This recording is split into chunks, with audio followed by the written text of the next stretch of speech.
Spoon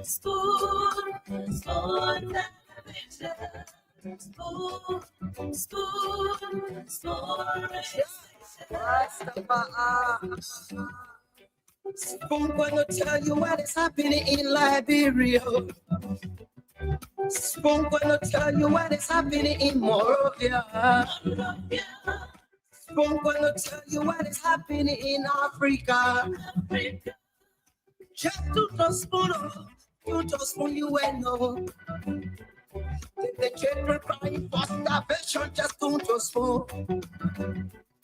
You want to get a news update, my brother, don't just spoon. You want to know what is happening, Moravia, don't just spoon. Politicians want to make their decision, just don't just spoon. You want to know what happening in the ministry, don't just spoon. Yeah, don't just spoon. Yeah, don't just spoon. You from Bonjama, Maryland, don't just spoon. Yeah, don't just spoon. If you eat get found, crazy like my brother, don't just spoon. You got a spoon TV, you got a spoon radio, don't just spoon. Yeah, don't just spoon. You want to get a news update, don't just spoon. Yeah, Rastafari. Kilibamba, kilibamba, kilibamba. Kilibamba, kilibamba, kilibamba. What I want? Yes, TV. Yes, what you got today?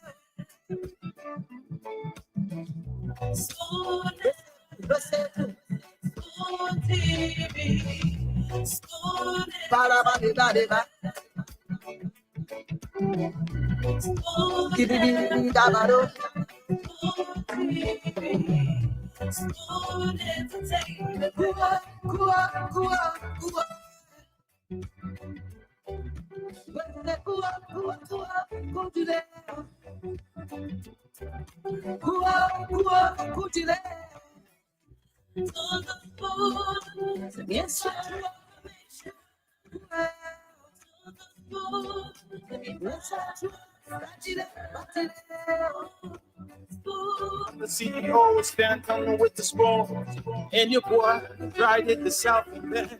Charges on the beat. To get your information, to the spoon, to be spoon,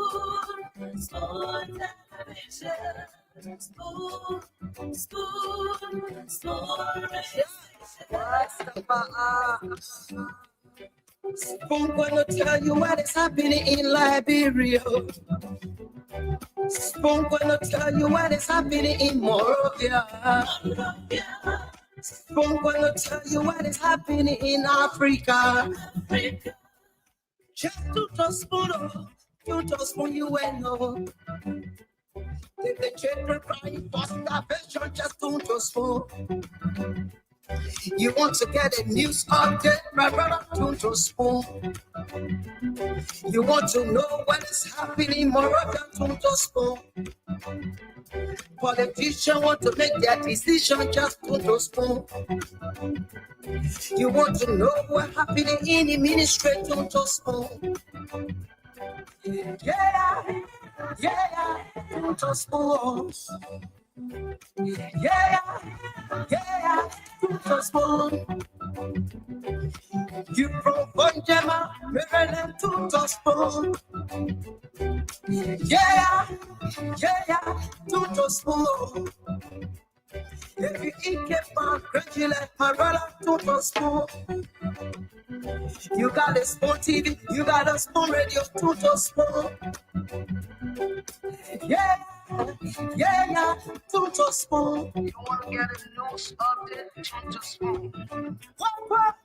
Yeah, Rastafari. Kilibamba, kilibamba, kilibamba. Kilibamba, kilibamba, kilibamba. What I want? Yes, what you got today? Yes, but you got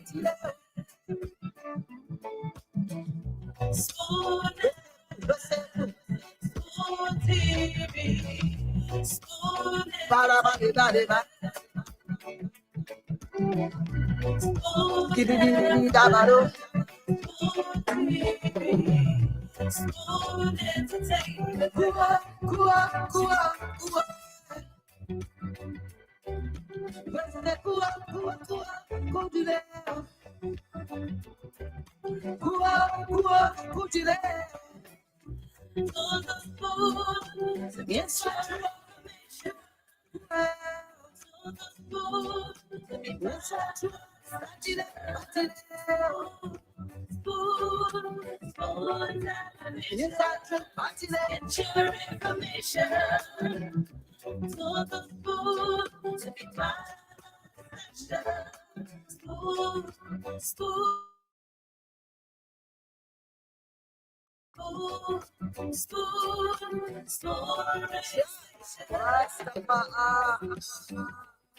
Spoon gonna tell you what is happening in Liberia.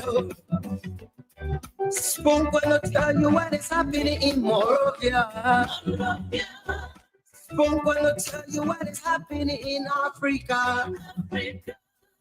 Just to the spoon, you just spoon you and know. The children crying for starvation, just don't just spoon. You want to get a news update, my brother, don't just spoon. You want to know what is happening more often, don't just spoon. Politicians want to make their decision, just don't just spoon.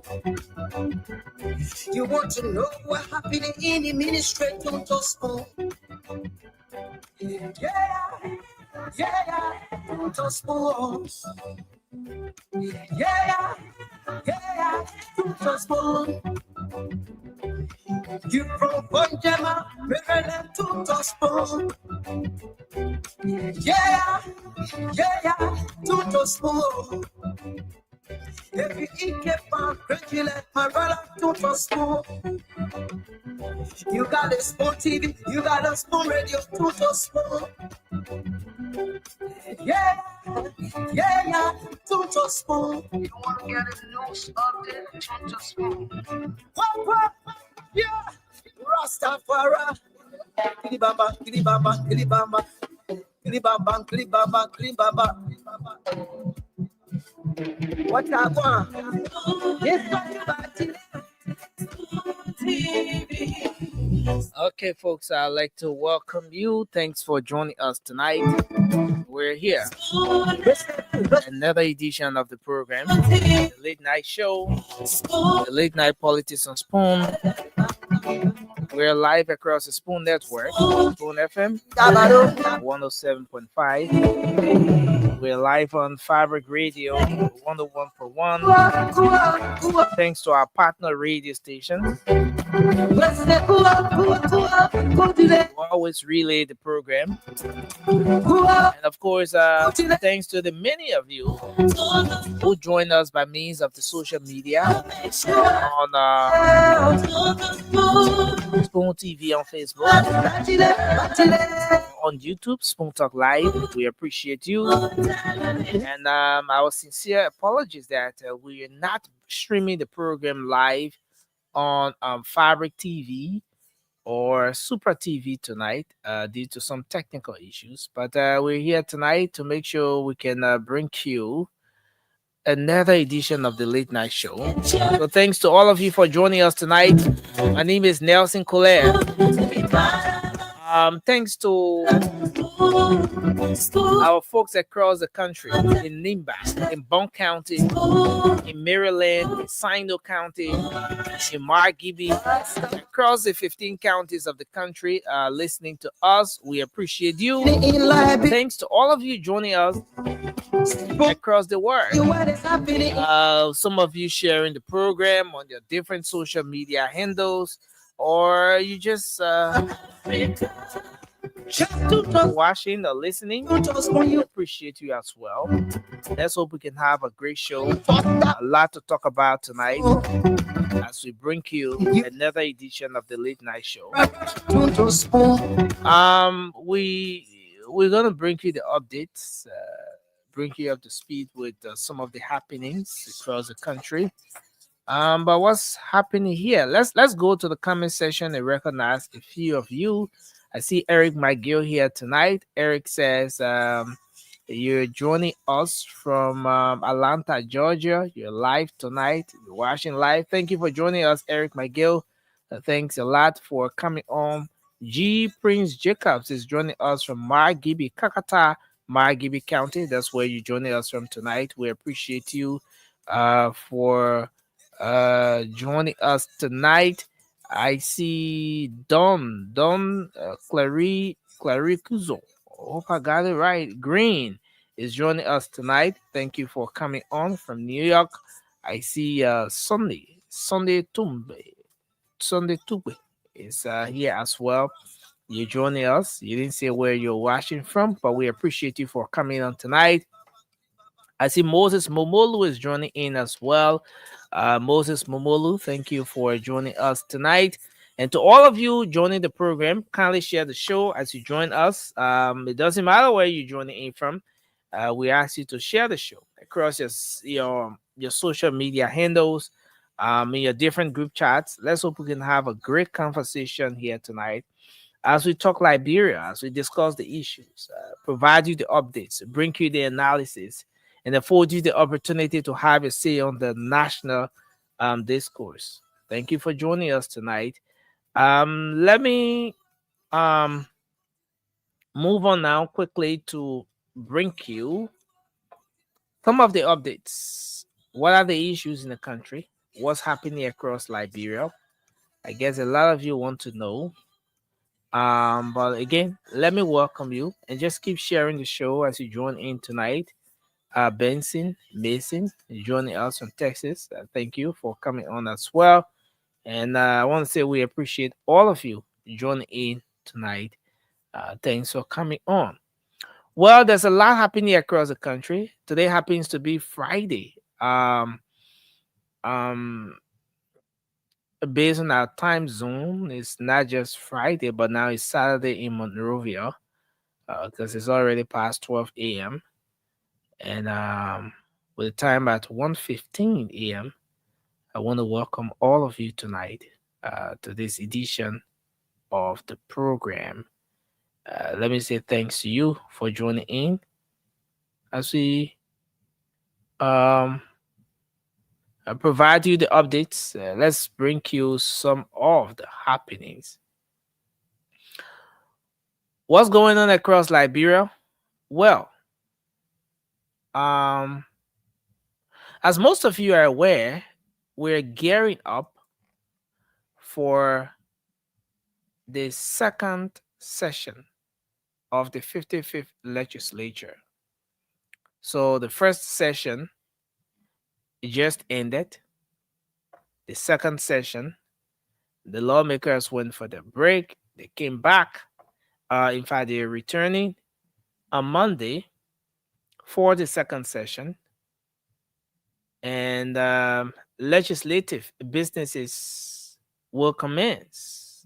And the representation of the over 5 million Liberians across the country will be making critical decisions up Capitol Hill. They'll be deciding on variety of issues. What happens in the country in the next 6 years is going to be decided by 103 lawmakers.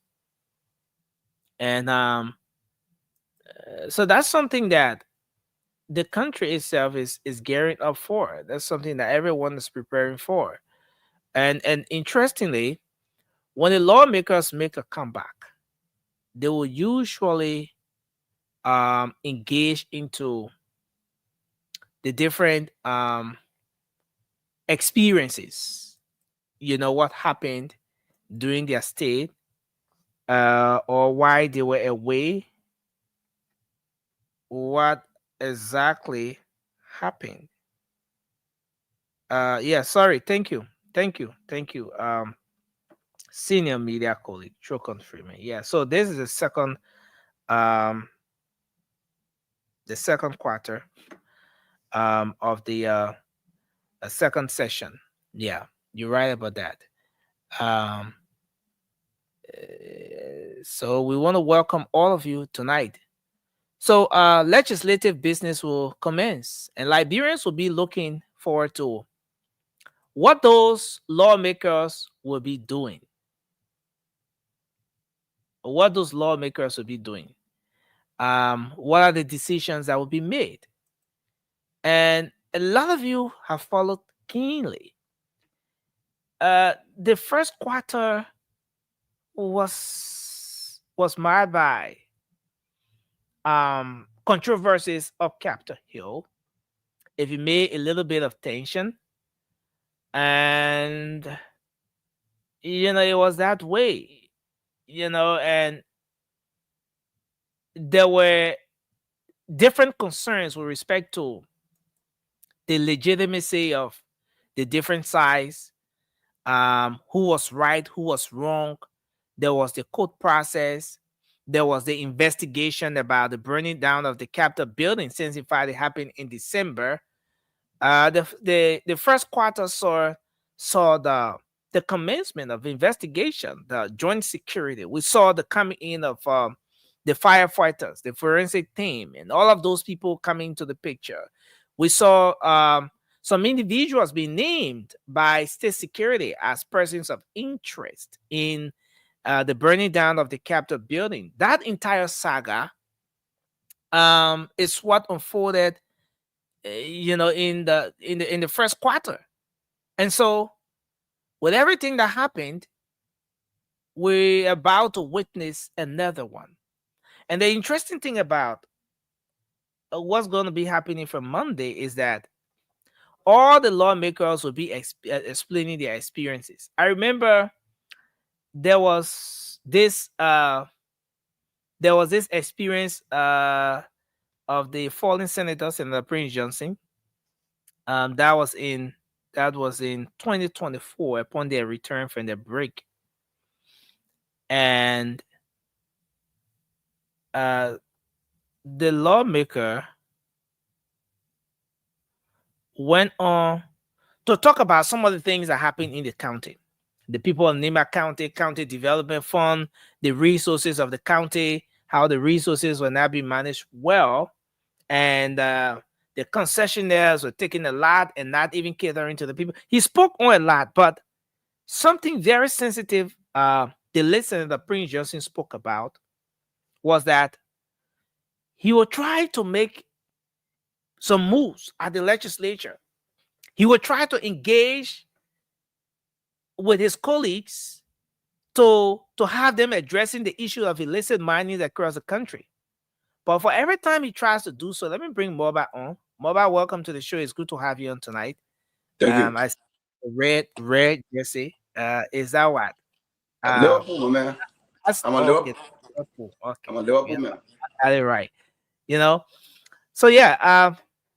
So just stay on the updates, Moba. And I was just speaking about the legislature, what is expected, especially that we're now gearing up for the second quarter of the legislative activities there for this year, and that usually the lawmakers will come back with their experiences the first day when the session is declared open. The first day, everybody will come to what they experienced during the break, and the lawmakers have been away for over 1 month now.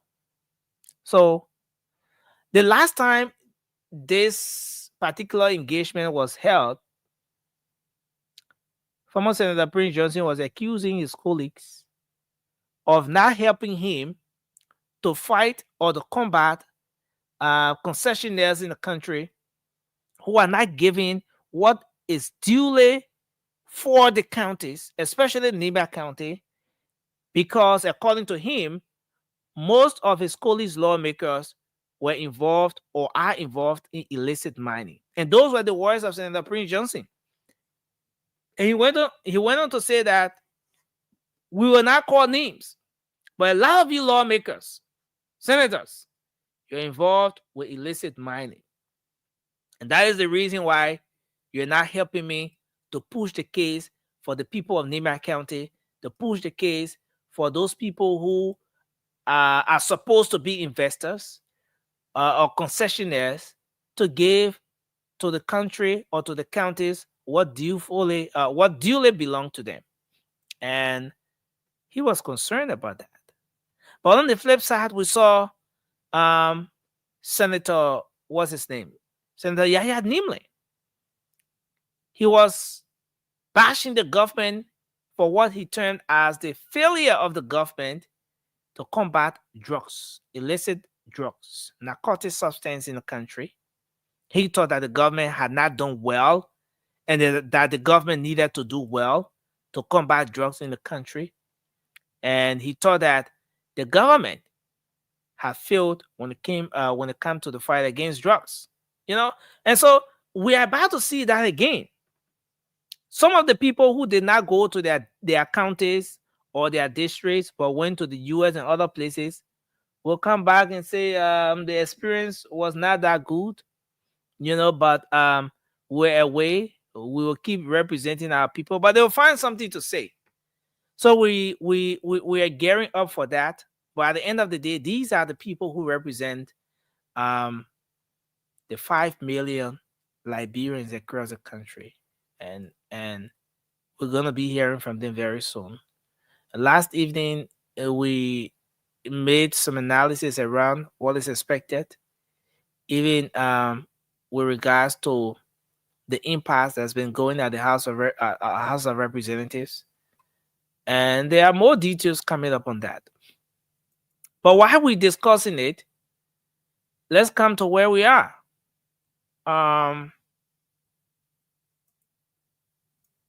There's been a lot going on across the country. The president of the Republic of Barbados has been in the country, paying a visit to the Liberian president. And there has been a very great engagement going on. The president of the Republic of Liberia and members of his cabinet, the legislature, all of those folks have been very engaged. There was a dinner held at the Monrovia City Hall after an elaborate program as they are giving her a warm welcome to the Republic of Liberia.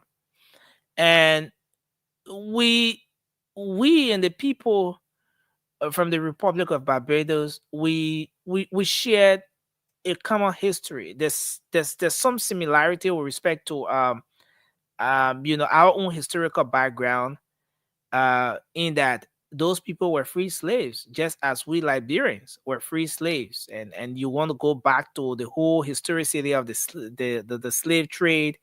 Another Black Republic is established there on that side of the globe as a result of the steps that were taken to abolish slave trade and to repatriate or relocate the slaves from that part of the world, the U.S. at the time, and so yes, so it's a moment of reflection. It's a moment of retrospection where the both countries, the both heads of states, can be able to reflect on the historical talent, how they can get the country moving forward. So that has been going on. That is something that has been going on. But on the flip side, there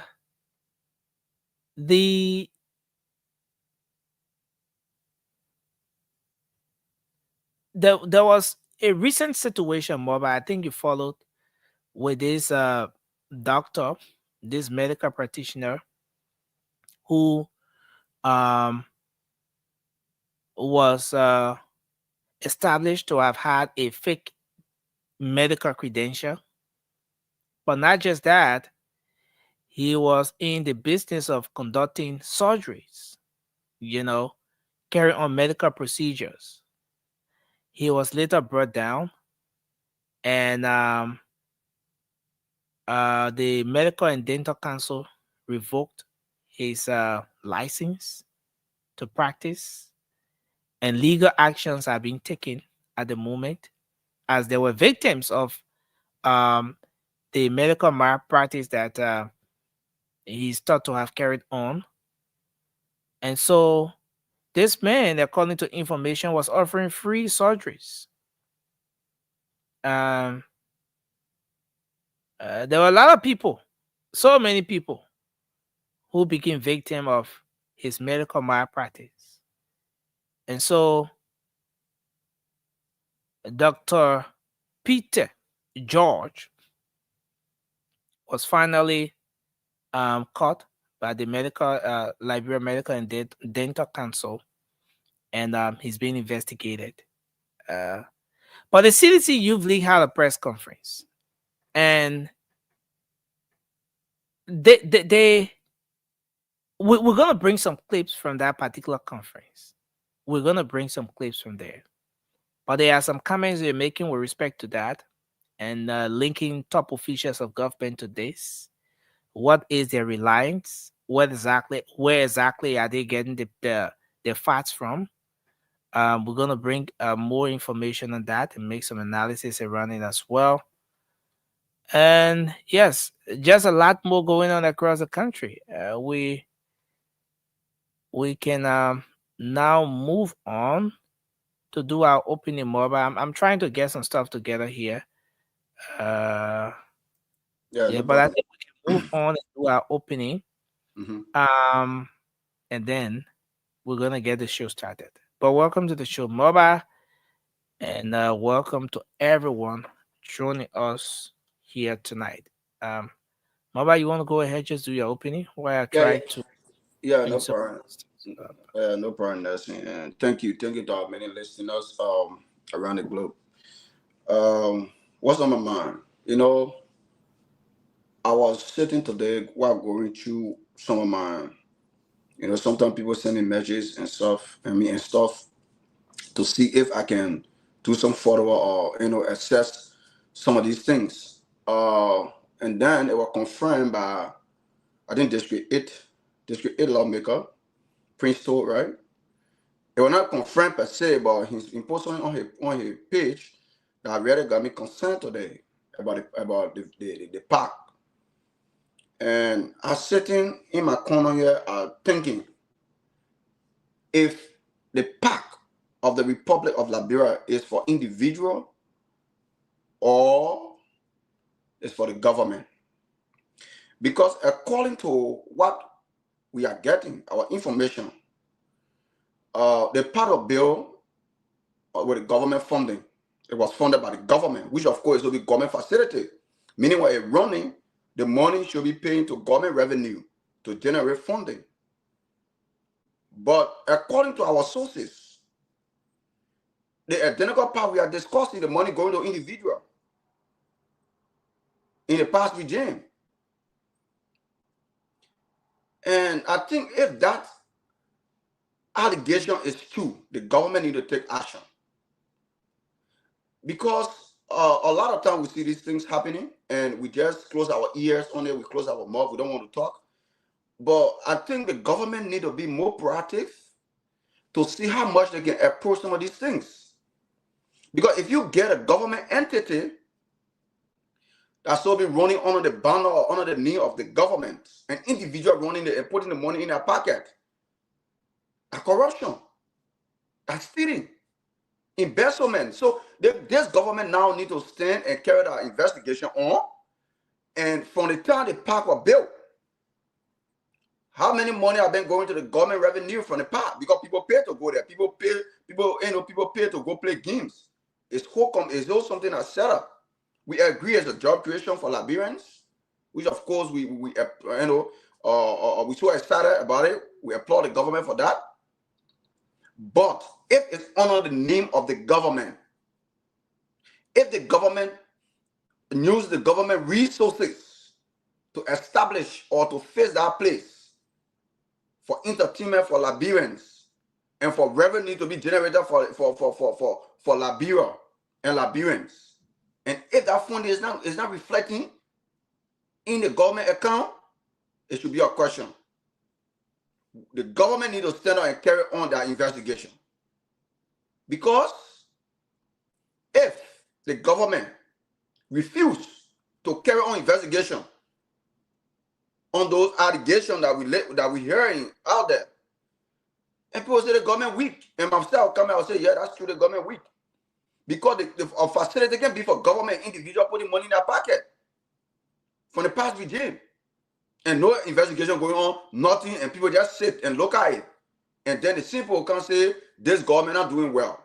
But they're forgetting to know, you use government resources, the new government funding. But now you can pay the government back, but you're taking it as individual or money. Like to say, I take my own money, I bail a part, I say the money for me.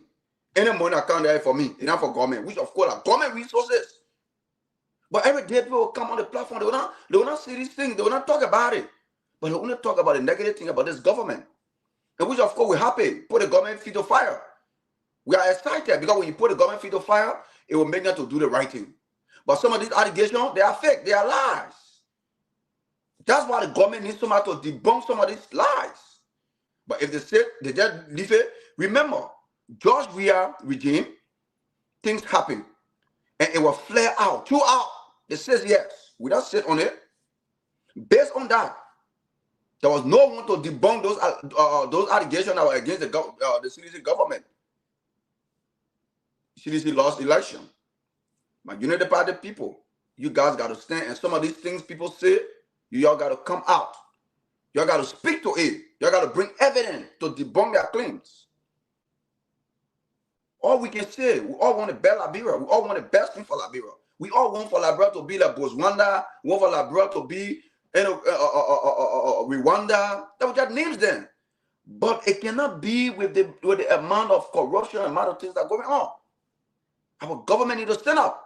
Our government need to put people to check. Our government, this government that we champion, need to bring people to books, need to take drastic action that will lead the country to a very successful path. Instead of Moba, sorry to interrupt. I was trying to get some stuff together here, but it's a very important issue. And this is the writer from the lawmaker, Honorable Prince Toll. Mm-hmm. And he's raising some very important points here. And why he's raising some important points, there are critical questions that are running through the heads of Liberians as well. Of course. Now, this is a write-up. He said, upon our return to the regular session on Capitol Hill, we will send a formal communication to the plenary to address our concerns regarding PHP Park, located in District 8. It is our understanding that the park was constructed using public funds, but has been leased to a private entity for an extended period, resulting in limited opportunities and benefits for our constituents. We seek clarity on the following. So these are the things that they want to know. Number one, the parties involved. The leaseor, the public entity that leased out the park, the leasee, the private company operating the park. That's the first thing he says they want to know. Number two, the stipulated benefits for citizens or the community. What does the community or what do the citizens stand to benefit as a result of the park that has been constructed? Were there provisions for local employment, revenue sharing, or community development in the lease agreement? So now he's raising questions, he is raising concerns about the very lease agreement that saw this park, the ownership or the management of this park being handed over to whoever that is in charge. We're going to get to that aspect. And number three, annual leasehold payments. Who is currently receiving these payments from the private company? Are these funds being reinvested into public welfare or directed into government revenue? The lack of transparency in this arrangement raises serious concerns about whether public resources are being used for the greatest public good, and that's what he wants to know. We expect full disclosure and accountability regarding the PHP Park when we reconvene up Capitol Hill. And he said, we will think, blah, blah, blah, blah, blah. You know, the rest of it is not coming in that clear. But, Mama, just going through what the lawmaker wrote, the first question that comes to mind is, when did the lawmaker get to realize this? How long have this lawmaker been the representative of District 8, Montserrat County?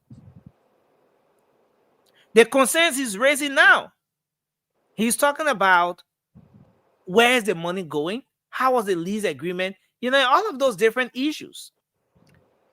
Is this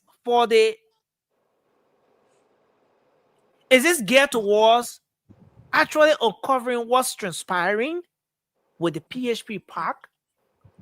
Or is there some, political points here that somebody wants to score? Fambole, welcome to the show. Is Thank you somebody very much, trying Nelson. political points here?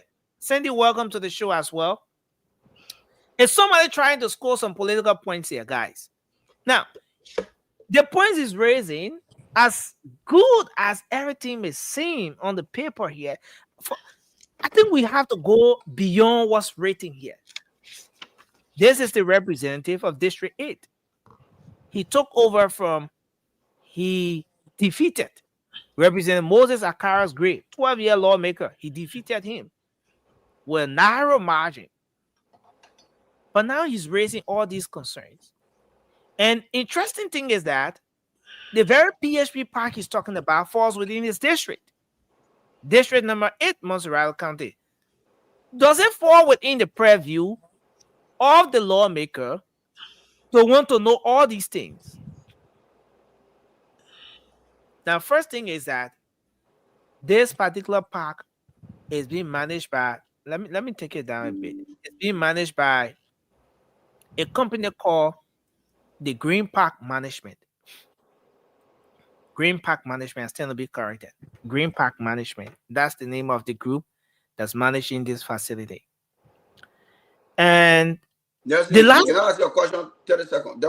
That company you're talking about is a Liberian company or is a foreign company? well, I can't really speak to that. I don't know much about the ownership of the company. So, Green Park Management is responsible to manage the park, maintain the park, and I can tell you that this facility is one of the facilities in the country where no matter what time you went there, the place is always neat. That I can say about the park. If you even went to the bathrooms, whether you went there aware or unaware, the place is, the bathrooms, the facility in its entirety is always neat. And maybe I'll put some images that I've been able to capture from this particular facility. So the place is unique. So the question now is not about the condition of the park. It's not about maybe how bad the place is being handled and all of those things. But these issues that the lawmaker is raising now, are they worth looking into? I mean, You want me to end? but yeah, you can just end on this one. Let me just conclude on it. Look, Nelson, anyway, you see smoke, just fire. We all understand that the identical park issue, right? It's been circulating around all over the world in Liberia and in our Liberian community that this park was funded directly from the fund of George Manawia, from his own pocket. It was not funded by the government. It was not funded by any other institution, but only by an individual. And we all know nobody can come here and say that lie. It was all on the social media. People said that it was George Weah who used their own personal money to Better Park. But then when we complete our investigation, we found out that our government money on the same government facility, government sponsoring those facility and things for citizens. So now people coming out now telling us that people now, who they give it to, how the preparation went on, where how much the people pay, all the one we all don't know, no document. So if it was for the government, all these things need to be passed over information that end of the day, the government like in power will look at these things and say, okay, you know what? It come out the right way or it come out the wrong way. It's been how long now since we saw the transition in the first place? Next is not how long, it's how well. Why are we just having the conversation about the park now? Yeah, nothing. Maybe that's the time. Maybe there's a right time, and that's the time people got information and also evidence. You just come out and say things like our brother can come out and say anything without evidence, nothing. But end of the day, my brother, and that's a good point. Prince to raising up. That's a good point. Let him carry it. Even the legislature, let it debate it, let the people bring documents, let it go through the process. If it's for Liberia or if for Liberian or if for the government, let us know. If for individual, let us know. Where the money been going, let us know. How many years concession they sign for that place or contract from the government, and where the government go, where is the document to prove to all the claims? And then it's clear. That's it. Nothing different from that. Thank you. Family, welcome to the show. You want to come in on this one? So, Nelson, and Jarau, thank you for coming in. And what's up, my friend and brother, Zoka? So, what I actually see in that is an oversight responsibility of a lawmaker who wants to get further clarity on how the facility, which is a public facility that was quote unquote initiated by the former president Weah. So now that it falls, we all know that it falls in district number 8. I think it is prudent enough that the lawmaker who has a cardinal responsibility, that a project like that or a facility like that fall within his constituency, to get further clarity on how said facility has been used over the years. So I think it's a wise step. But family, should we also be asking the question as to why now? There's no why now in that. There's no why now. So why if the lawmaker was doing due diligence? Why if the lawmaker was doing his own investigation? And in Liberia, with the limited resources and the ambiguous and conspicuous climate of how information is given out, the lawmaker needed to take more time to investigate. You cannot come in the public and ask the kind of a hard question if you don't have facts. So the lawmaker needed that time to dig well, to get all of those pieces of information that he needed, and that's why he outlined them in a very responsible and articulate manner like that. So it goes, at least when this go before plenary, they know that he has done his own due diligence. He's not just going to sit in from there and oblique and not knowing exactly what to say. But he has already done his research, and he said, hey, look, these are things that we have to do because it falls on his cardinal responsibility. So this is about the rightful time for him to come up and just say, okay, let's go and get some clarity. So it's not a bad thing, Nelson, and the timing was also right. At least it's better late than never. You see what I'm saying? So see, this is well detailed. So I mean, He asked some hard questions over there. So the lawmaker is actually asking questions and demanding answers. So at least if he brings it before his colleague, Another aspect of this, if you go through the different points the lawmaker line out there, he's talking about the parties involved. He wants to know who are those that are involved. He wants to know the stipulated benefit for citizens. What does the community, what do the citizens stand to benefit? He wants to know the annual leasehold payment, how much is being paid annually, and all of those different aspects. Now, don't you think these are issues that the lawmaker could establish behind the scenes without taking it online, without making mention of he trying to maybe wanting to take it to plenary? As a lawmaker who has an oversight responsibility, who will be given an ear if you went out there, reach out to those in charge. Don't you think these are information he could gather? Is there any reason to believe that there's some sort of politics associated with everything we're seeing here? look, Nelson, look, we all live in Liberia and we know exactly what happened when people talk about the PHP Park, people talk about the Invisible Park, people talk about all of those quote unquote projects that has been labeled or named Okay. WIA's project. We all know that when the issue of the transmission internet cable line that went to that park, when the issue came up, when they wanted to see how best they can safeguard that land, you saw what happened on social media. You saw what people said from the opposition bloc, that Mm. people were trying to tarnish and combust the legacy of President Weah. You saw that they were not taking into consideration the constructive manner in which the government was trying to safeguard the internet. We live in the age of information and technology. So if the lawmaker come out, so you should, that clearly shows that people still think that that property or that particular facility is still governed and controlled by the CDC. So now, as a responsible government and the representative for that particular district is now asking those hard questions, how sure are we that he have not asked that question behind the scene and people are not giving him the answer? You know, Liberia, they say spoon can reach a certain place before mouth open.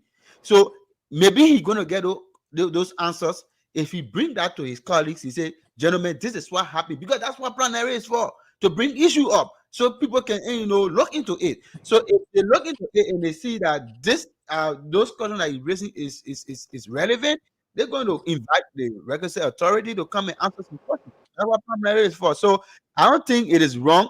People can politicize it because that's how they do things. People get secrets. There are secrets, and we know that there are things some people consider as state secrets. We don't know whether this things surrounding that invisible park or the PHP park is also considered a state secret. So you need to look at it from all other angles. So let's look and see how it's going to play out as he bring it forth to his colleagues. Thank you. Sandy, you want to come in on this? Nelson, Pambula, good evening, and good evening to all of those listening to us. Nelson, look, I agree with Pambula and Moba to some extent.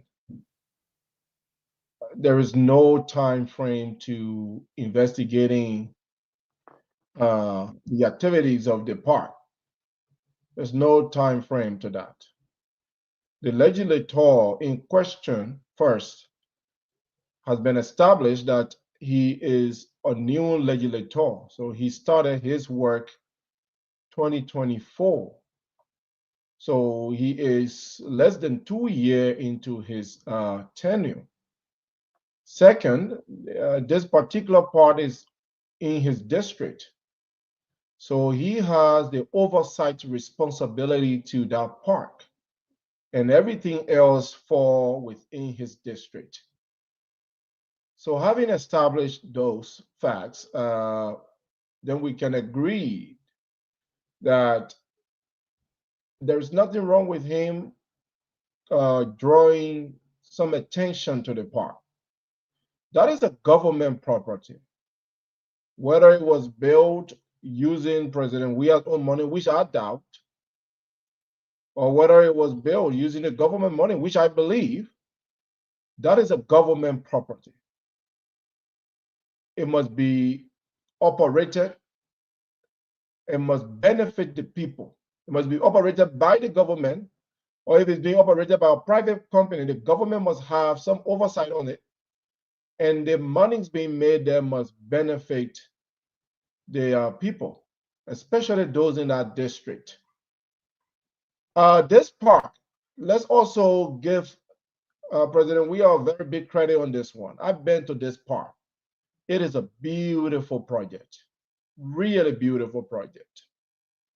And there's a component to the park that I really like, the unification square. You know, historically, we do know that that particular area is where the 13 men or 13 or more men, we're hearing that there are more than 13, but we know historically it's 13, that were killed on the pole by members of the former AFL headed by the late President Samuel Kando.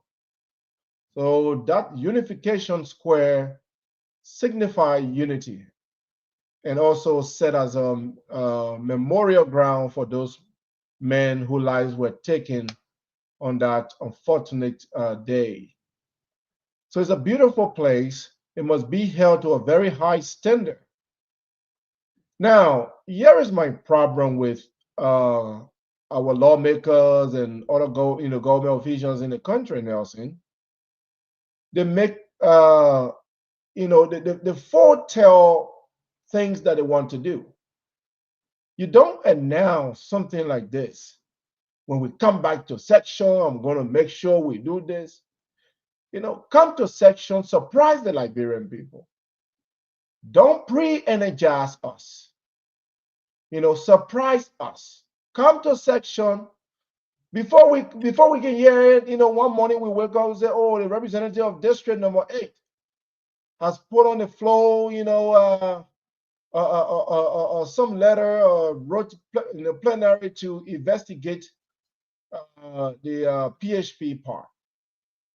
There's no foretelling about this, and this is it's becoming very common now, becoming a common practice, Nelson, where even when people are planning to arrest individual, they will, make pre-announcement. Oh, next week we're going to arrest these people for stealing from the government. Next week I'm going to put this on the table to investigate this. Do your underground investigation and surprise us. It will hold more for it. I've also heard, though, that a particular park is being managed by a private company, and that most of that money that is being generated is going to maintenance of the park and is going to paying the staff that are working at the park. That's what I've heard. Because to maintain that park, and you alluded to that, Nelson, that the park is extremely clean. And I agree. I've been to the bathroom there. I use those bathrooms. I've been to that park. Very clean. Very clean. And if the company that is keeping that place dark clean, then I would say they are doing a great work. Because to enter the park itself is free. I think the only time people make money from that park is those that are renting the booths. Yeah, those wanting to have extra maybe activity. Yes. Maybe you have a game, you have some stuff you want. But like a family want to carry Sandy, his girlfriend there, Sandy, that's another one. Don't post a family situation. But should that in any way be an excuse? Is that an excuse for some of the points that the lawmaker is raising? Because he's talking about the need for transparency with respect to how much is the park raising. Now, because if you look at this facility, I want us to go back here a little. All these places you see here, these are shops. Now, it's not just about having a playground. Yes, there's a playground, there's a mini gym there, all those different areas, a basketball court, football. Yes, those are the other aspects of the facility. But all these ones you see here, these are shops. These shops are being rented. And the people selling in those shops, they do pay rent. There are other businesses operating on the park as well. And so the lawmaker is trying to establish the people who even renting at this facility, who are they paying the money to? How much are they paying? Are they paying on an annual basis? Are they paying on a monthly basis? Where is the money going? Or are we saying that both the money that goes towards the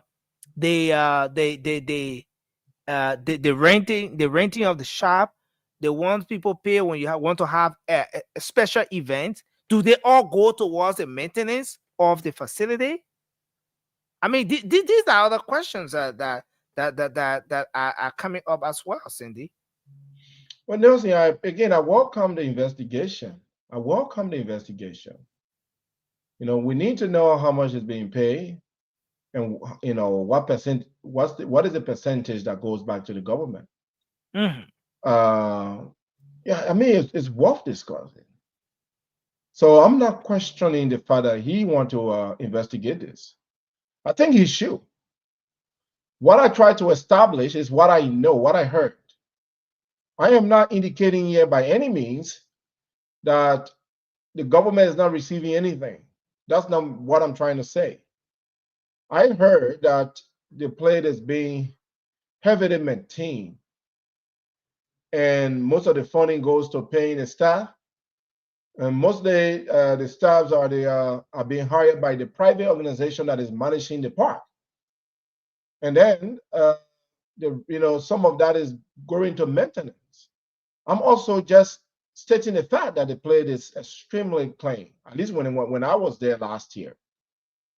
So again, I'm not saying that his intent to investigate the park, the operation of the park, is wrong. That's not what I'm stating here. Mm-hmm. Welcome the investigation. And I also said that the investigation, let it also be established that part of the money being generated from that park is benefiting the people in that district. Thank you. Thanks a lot. Thanks a lot, Cindy. I want to have this. I want to have this up quickly, and this is very important. Mama, you want to come in quickly, just while I try to get this one. Yeah. No problem. Let me add to my brother Cindy a little bit before we go to the next topic. Look, Cindy, I understand that we all know we've been to that park.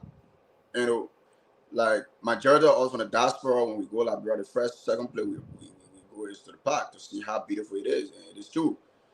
But the concern here is how it been running, how many money it generating, how many staff or staffer that are being employed, where's the maintenance level, how many people employed to maintenance. So when we get all those questions that Cindy, then we understand that maybe they park it now, how much is 70 Liberian people. And the next thing I alluded to, look, all the places you see the people show, those places the people paying rent to that places. There are a lot of money that people paying. And when you go play game there, you pay money. You go play basketball, you pay money. So there's a lot of money that been generated from that place. It's not like maybe there's a peanut there. They say, okay, the way we want to put it, probably we don't want to say it's a peanut there. We're using it for staff or no. If the government finance it, to the government do that, then on take that project, which of course I'll give Joey a credit.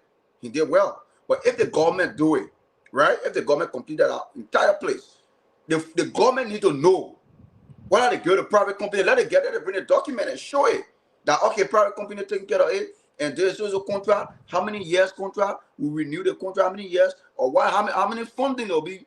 Tap into the government budget, or probably it's just for let it just come up with something that back. Well, we are anticipating, or probably some of us maybe we're thinking. For me, I'm thinking that maybe that money going in somebody's pocket. So if the government if the government now can go through that investigation and say, okay, we get maybe 10 or 15 employees, right? And all the people taking insurance will pay. How much money? How many money you generate per month? They'll do the calculation. This. Yeah, how much you get the government? Because that's a government entity. Let us not forget now that government resources, that government money they use to build that place. So if the government, if somebody will be benefiting, it's the government. And that money is going to be and when the government benefiting, the citizen too, all of me, the citizen try to benefit too. But it shouldn't go to one person pocket. They just sit and they say, oh, because it happened during my regime. So based on that, yes, let me just say the money comes in my pocket and let me just protect that identical individual or that company. No, that's not been happening in our country. Or Sandy, those things be happening in our country. People just go and do things on the government need and relax, and money going to private individuals. And when we keep doing this, and today we say, oh, we the same people come and criticize the government and tell the people, say, this government not doing nothing. This government, they even generating revenue to pay employees, right? The government not generating revenue to pay roads, the medical facility, our education system. We will come here and say what we want to say to the government. But then the foundation start with tax paying, right? We, the citizens, need to pay our taxes. And when the government facilitate any project, that project need to give back to the government, because that's why the government invests in it. That's all we are saying. We are not saying that it is wrong. Why we get maintenance, we get 15 maintenance, 20 maintenance, we take care of it. Yes, they pay all we clean. I went there numerous times, and that's went there before on a numerous occasion, right? But our main in here is that to tell the Liberian people how this fund coming in, who the fund going to, and how many people getting paid, and what was the concession, or what was the agreement between the government and the private company? What's the document? These I think want to know. Sandy, you want to know? I want to know, because it's government money.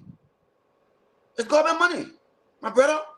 Let us be real here. Let us say the fact. We agree. Maintenance taken care. They clean on the place.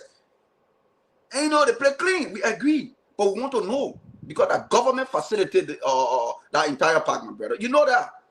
Thank you. So I don't know where the disagreement is. I don't know where Mobile coming up with the disagreement, because I never stated here that the investigation was not welcoming. That's not what I said. I mean, I hate to repeat myself, but I didn't by any means saying that he shouldn't investigate it. I agree to the investigation. I welcome the investigation.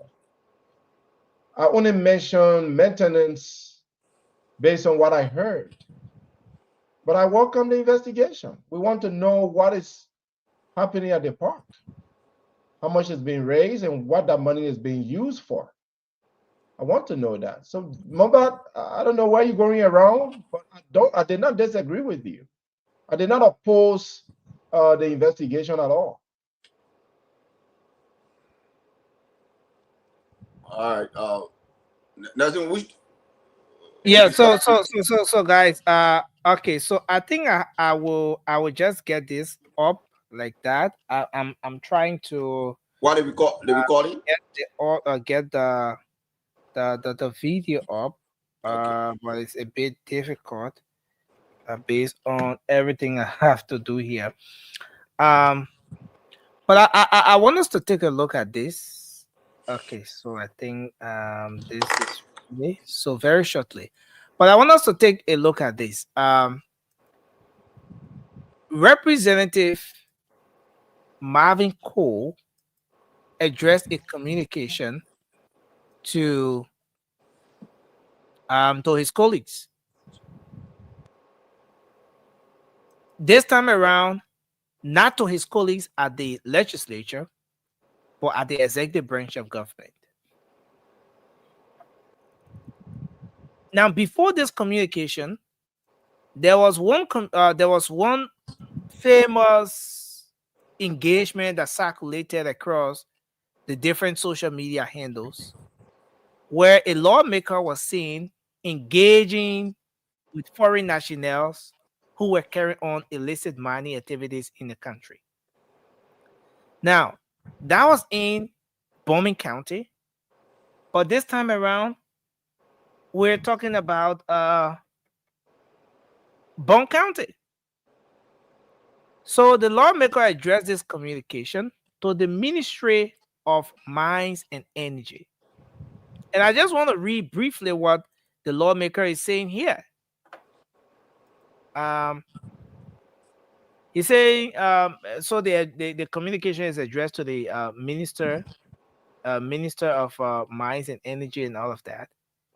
And he says, with compliments, a right to complain or inform you about a group of illegal miners that are mining within the Banga mining district, specifically in Jackson Village, Bamu Community Electoral District number 3, Bone County. Accordingly, Mr. Minister, it is my hope that you will immediately intervene to put stop to these miners who are depriving our community,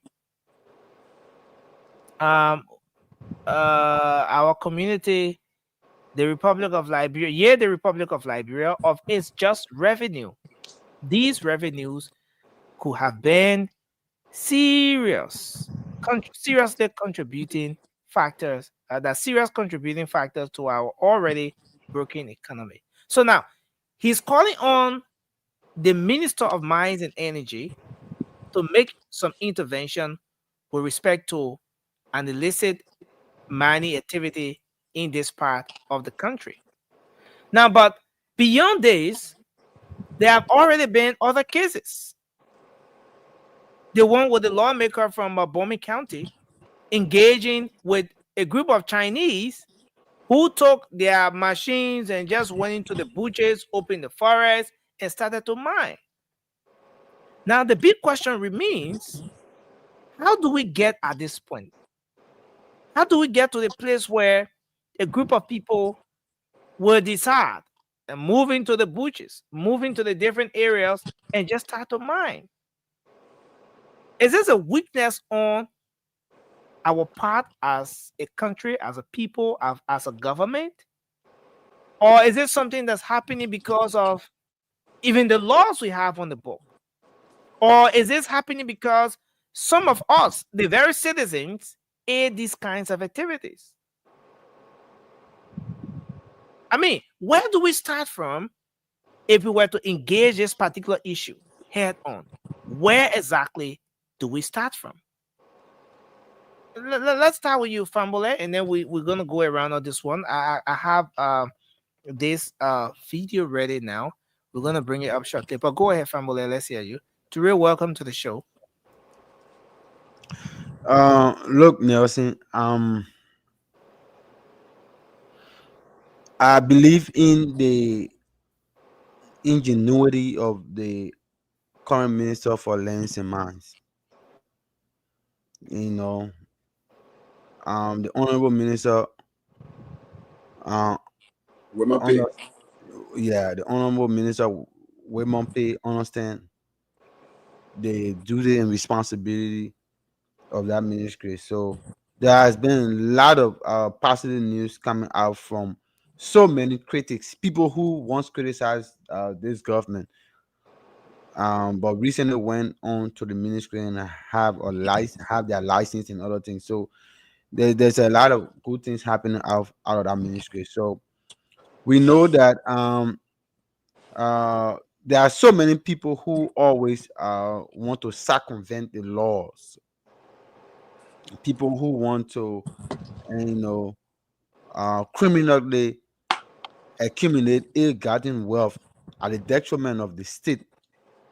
And there are few big shots sitting somewhere who think that they are at the echelon of authority to give permits or give go ahead, a verbal go ahead to some of these illegal processes that is going on in the country. So all I can say right now is that we are grateful during this time that we have people who are freely doing whistleblowing and identifying faults and calling on the requisite authority to look into that and to take the immediate action or the right action. So if this information that is being spewed out or being put out here on the social media by the representative, Marvin Cole. If it's proven to be true, then we're gonna add our voices on the many other Liberians to call on the Ministry of Lands and Mines to speedily look into said and allegation and come out with with a results for Thank the you. Liberian people to know exactly whether this process is illegal or this whether these companies are operating within the confines of our laws. So right now Thank it's still an allegation. We don't know exactly whether it's true or not until the Ministry of Lands and Mines can come out and tell us that hey, look, this is true or this is not true, and we don't have nothing much to say. But we wait you. on the ministry to see Yeah. what our response gonna be. Thanks a lot, Pamela. These reports continue to filter from the different parts of the country. Now, um, just few days ago, there was another report from uh a steward of the county, George Moba, alarming on the presence of Burkinabes, this time around not in the southeastern region, but in a particular part of the county involved with illicit mining activity. And this is another one coming from Representative Marvin Cole. Just the other day, there was another report with respect to the lawmaker from Bowman County and the Chinese, that engagement that went viral across the social media. I mean, Moba, let's have you come in on this one. We really have to transition. I've got the stuff All right. ready for Yeah, next yeah. week. I'll not take too long on the topic. Look, we all know that for the past 6 years, there have been a lot of illegal mining in Liberia. A lot.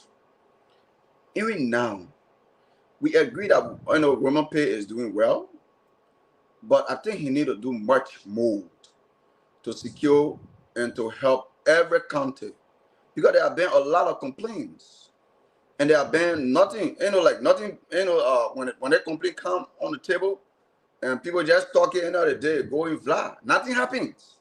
So people keep doing the same thing. I could remember Costa used to be on the show. He used to bring evidence how many people digging gold, diamond from our country, and the area they digging those resources from, right? The people living in Aja poverty, and they just go there, they do their thing, they move. But all of the country, they are rich, they are millionaires. But where they go dig those diamonds and go and other things, they go free. Nothing they do for other people. So they go there and carry on the illegal money. That's true. It happened in all part of Moya, my brother. Next thing, it's not like, yeah, I mean, the entire country, the entire country is happening and just going. And, with that prayer, they want you to water. And, it shouldn't go down the water. It must come out. Let the Liberian people know. Let it take some action. Let it go. If they want to do that, their money, let it go get a lesson, come back. Tell the people from that district or that town what they will do for them. That's better than for them to go do illegal money and those things. The government need to stand on those things. Thank you. Cindy, you want to come in quickly on this, and then we take to Ray, then we transition. Well, Nelson, the problem start with the poor security in the country. The poor security in the country leave our counties abandoned, literally abandoned. And therefore, we provide free access to our resources to those that should not access them. Second to poor security is the lack of financial resources works for most of our people. So then they are often easily manipulated by anyone that have cash influence. I speak from experience. I'm from Grand Jida. I'm from Dwoji town. You walk from Dwoji town, less than 3 hours, you are into the Ivory Coast. That distance from behind my backyard to the Ivory Coast is all forest. Untouched, unmonitored, unsupervised, or protected forest. Most of that forest belongs to Liberia. In fact, on that side of the border, Ivory Coast don't have a forest there. Ivory Coast do not have a forest. They are Ivorian actually farm on the Liberia side. There's a little creek there called Tyne River. You cross Tyne, you on the Liberia side. They don't have any forest there. What's the name of the river? Nancy, why you laughing for Nancy? Everybody in the town, you laughing. No, I love the name of the river, Tyne River. I'm Yeah, go saying ahead. this to bring you to the Burkinabe issues that we've been having. Mhm. We did not discover the Burkinabes on our side of the border until their cocos were already producing. Just imagine. The people were secretly in the bushes planting cocoa. By the time the people discovered them, their cocos were already harvesting. Illegal migration. And when the people discovered them, guess what the Burkinabe started doing? Using cash, demi, the Ivorian demi, to cover the people up. They would buy them motorbikes, they buy them zincs, they give them radio, they give them bag of rice, and our people allow them to use the forest. Why? Think about it. Why are the people allowing them to utilize the forest just for demi, radio, motorbikes, and order? Because the people don't have the resources. They don't have the jobs. The people are easily influenced. Now, see, if you come from here, us that are here, when we try to convince the people, do not sell your land, your forest to those people, to those Burkinabes, our people are upset. They are mad at us for trying to stop them from giving their lands to the Burkinabes, because the Burkinabes are giving them temporary stuff that they believe now. They sit in the town, they sit in the villages, and the Burkinabes are in the forest, and those Burkinabes are giving them demi. Nelson, if our country refuses to improve the security sector, our lands, our resources, our minerals will be exploited. Of course. By the Chinese, by the Burkinabes and other foreigners, by the Ghanaians, who easily come from their countries and just easily go into our forests.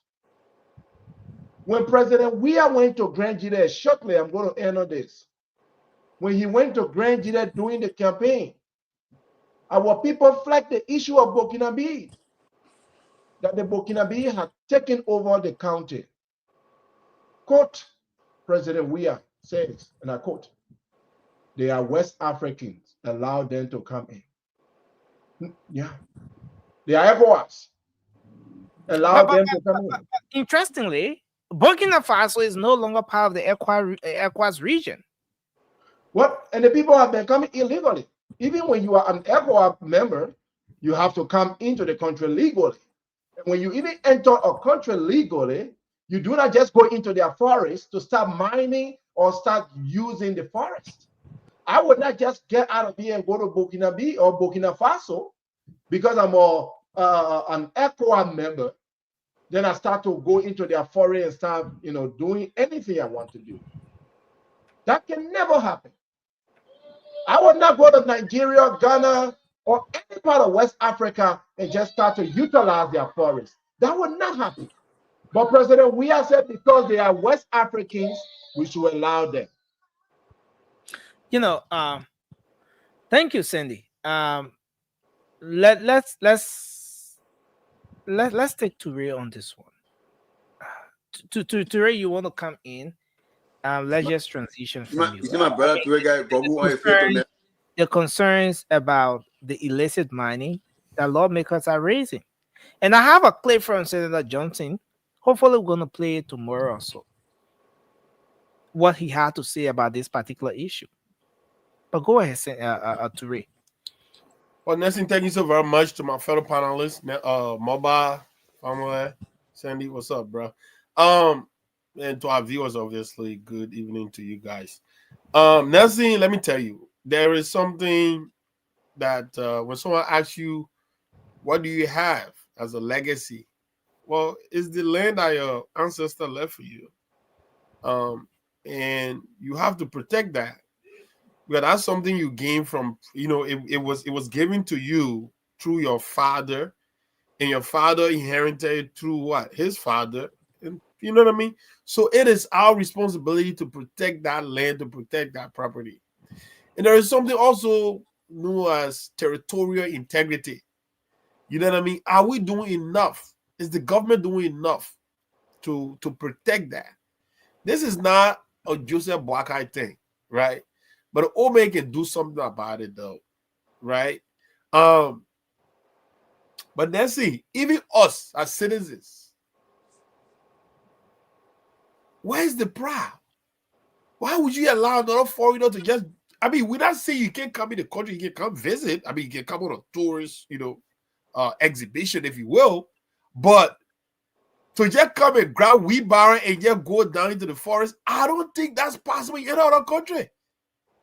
I don't think it's possible in other country. But in Liberia, apparently, that's where everybody headed now. It's like a gold mine. It's like a gold field. Anybody can get land and grab a wheelbarrow and stuff and go down there. So this is a problem. You have a country, you have to protect your natural resources. You see what Burkina Faso, Ibrahim Traore is doing right now? Because that's the only thing you have. That's the natural resources given to you by God. And you have to leverage that to your benefits. Not allow other foreigners to come and take your natural resources. That is some form of abuse. It's like someone just come and abusing you, or just like literally bully you off of your property, off of your God-given natural resources. So this is something that we've been talking about for a very long time, and my brother family actually touched it. Where a senator or lawmaker can go and negotiate, or go get a concession agreement, bring people in the country, and they too start their own money and stuff like that. So this right here is an abuse on our territorial integrity, and it is bad. Now when I did actually destroy our land, because nobody is actually like watching these guys. They are setting things you're not supposed to do, but since there's absolutely zero regulation, they dig it anyhow they dig it. A problem that may not actually be seen today, but generations have to come to deal with some of these issues. Because the way they dig it, I mean, I'll see some pictures and it look really, really bad. It's really, really bad. If that sand money, we're talking about black sand money, that right there is breeding for what? Erosion. There are so many things that could happen. So many things. If this thing is not curtailed, if this thing is not really looked at. What I expected the president to do at this time, matter of fact, from day one, like what Ibrahim Traore did, and I'm not trying to equip Ibrahim Traore to that of, JMBJ, did democratically elected president, obviously, is different. But with how our money is being done in our country, suspend every license, bro. Suspend everything. Let everybody come and renegotiate. At this point, that's the only way you can actually find, some level of. A lot of people argue that you could be scaring away potential investors if you have a country where every government comes and they cancel all the agreements and they call the investors to renegotiate. Don't you think you're going to be scaring away investors? Now, see, at the end of the day, if anything was not done right, was not done at all. You know what I mean? If it's not done right, it's not done at all. Go through your books. Because the people don't just go down and just sign contract and then just go and start digging though, right? I mean, at least there should be some guidelines. There should be areas how they're supposed to dig, how they're not supposed to dig, where they're supposed to dig, where they're not supposed to dig. But at this point, people digging everywhere, Nelson. You know what I'm saying? So, I mean, because once you sound that thing, it's like, okay, Go ahead. If you go to get a driver license, they'll see. They give you the license, right? And also you have regulations, right? You know, speed, school zone, you know what I mean? Like pedestrian, all these regulations, you have to follow all of these things. But with what we are seeing right now, I don't think whosoever issuing these mining licenses and stuff like that, they are not really following all of the guidelines. And Thank you. that is actually putting our planet at risk. It is creating more problems that we'll have to deal with 15 years from now. You know, hopefully someone will be around, but if not, then a future then our grandchildren will have to deal with it. And that's bad because every generation, it is incumbent upon us to prepare and leave the planet like the way we met it. And are we doing that right now for generations to come in our country? No. If we continue with the digging, the way we're doing it, I mean, we probably not going to leave, you know, or Liberia for the next generation. Thank you. I want us to transition now. Let's go to this one. Let's listen to Senator Thomas Yaya Nimley. Morning rescue government. Oh, we declare war on drugs. You know the people that drug people, you want to declare war on drugs? You got a weapon? You're in the rescue. You ever fought war before? You just wake up in the morning, you go declare war on drugs. You declare war on cocaine, on kush, on marijuana, on PCP. You're able to fight them? Here we are. We lost the war already. We must admit that we have lost the war. It's been 9 months already. We declared that war as of February. It's 9 months now. You know, when your child is going to school and you in the 6th period and when the child is going to go for a final exam, when you see the report card, you know he will fail, right? You know that child will fail. We already failed. We left 3 months, but we failed the drug war. We lost it. But we still have another opportunity. We got 5 more years to go to rearm and get back to the front line.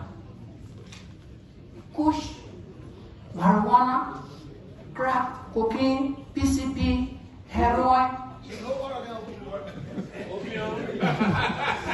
Well, I was a therapist. I was a therapist in the United States for 20 years. You know, this is Senator Thomas Yaya Nimley for you. He's calling all the name: Kush, PCP, cocaine.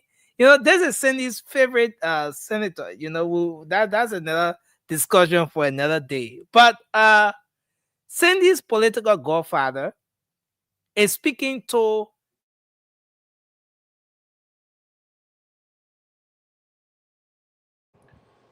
I think Doesn't that, speak. I think that's interesting. That's Hey, a bit God, by get love, but not make it. Hey, But you know, God. we all listen to the topic, so we just start from Cindy.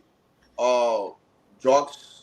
If the government fail in drugs, fighting drugs, or you know, like we ought to watch a video. I'll be the last to come in, but let me just start with Cindy and we'll just go around the table when that's kind of just get off. Yeah, Nelson, go ahead. I mean, Well, thank God Nelson is frozen. The guys are falling off the branch. And Why be the mobile too now? Nelson is yes. back. So guys, can you hear me? Can you hear me? You're back. Yeah, we hearing you. Okay, so Cindy's political godfather is saying that the government has lost the war against drugs.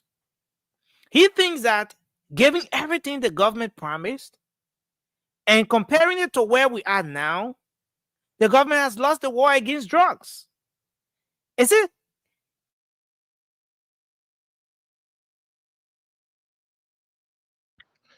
Nothing get love, I ain't make it. But we already got a topic. That's Cindy. We can start from you. What doesn't count, you know. No, nursing always let you lay the premise. So that's the reason Yeah, why. but the message in Now what Metro Nelson is has is what they call Zinoa. He's now in Zinoa. then it's literally Provekiwa. Yeah, Well, but we all well, understand, my man. look, We all understand what let me get to the it. intent of the question. So Yeah, let me get to it. So, whether the government has failed uh, has failed to deliver on their promise or their declaration of a war on drugs. So, look, the first thing is, someone even should understand that not every war means that you go to a battlefield.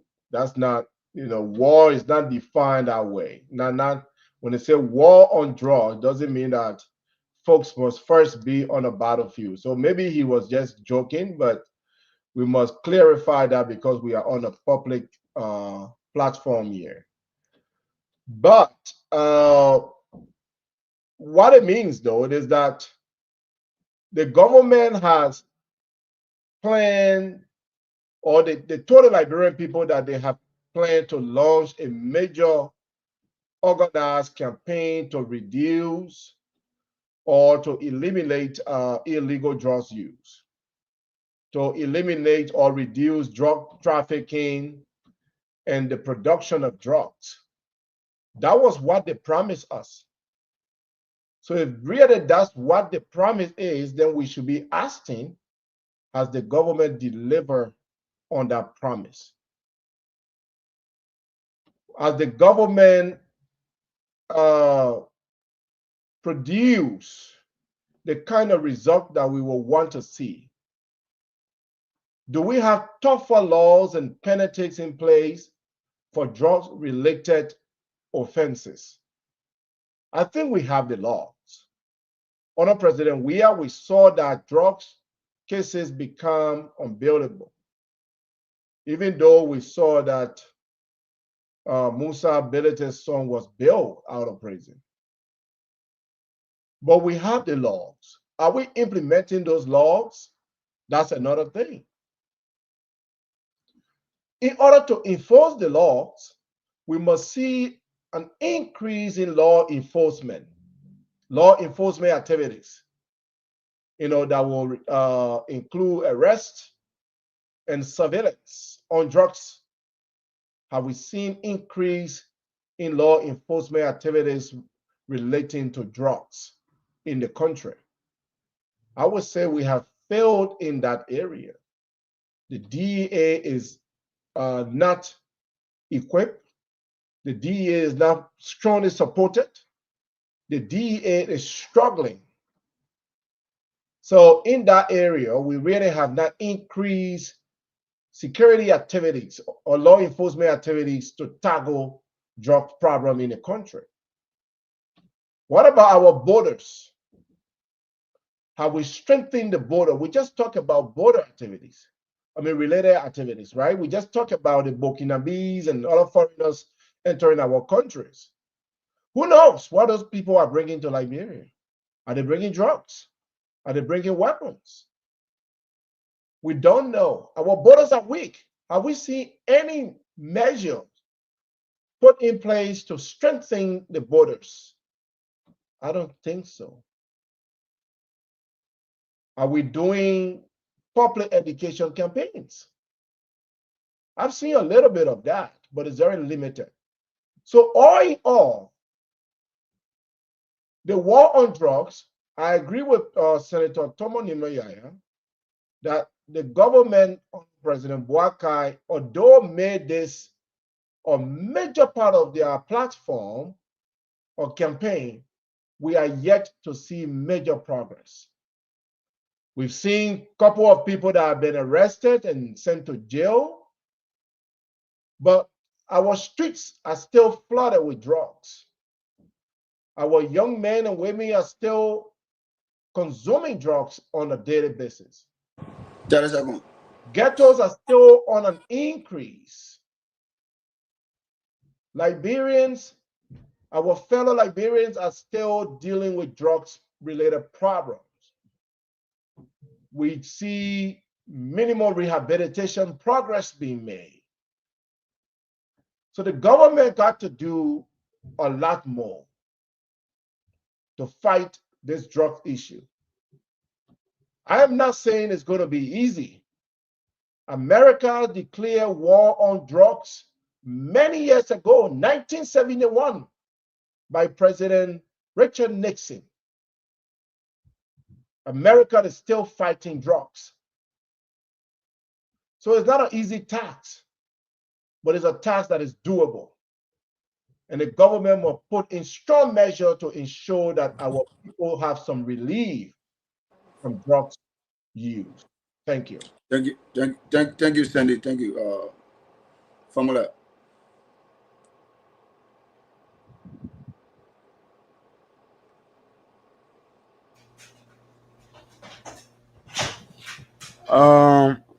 Right. The issue of drugs in Liberia is a evergreen topic that we all have talked about for a couple of times now. And look,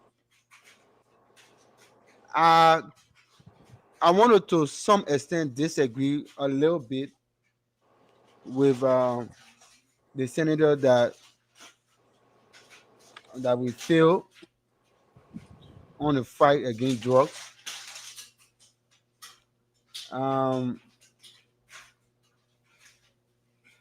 There are a lot of things that this government has done in a short period of time that he already stipulated 9 months to see to it that we curtail the proliferation of drugs. But here's the thing,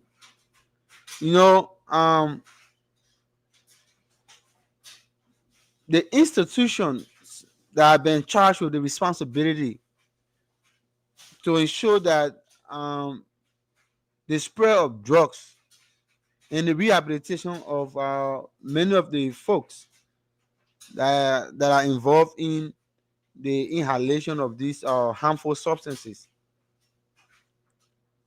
they have not been effective, and there is a lot more to be done.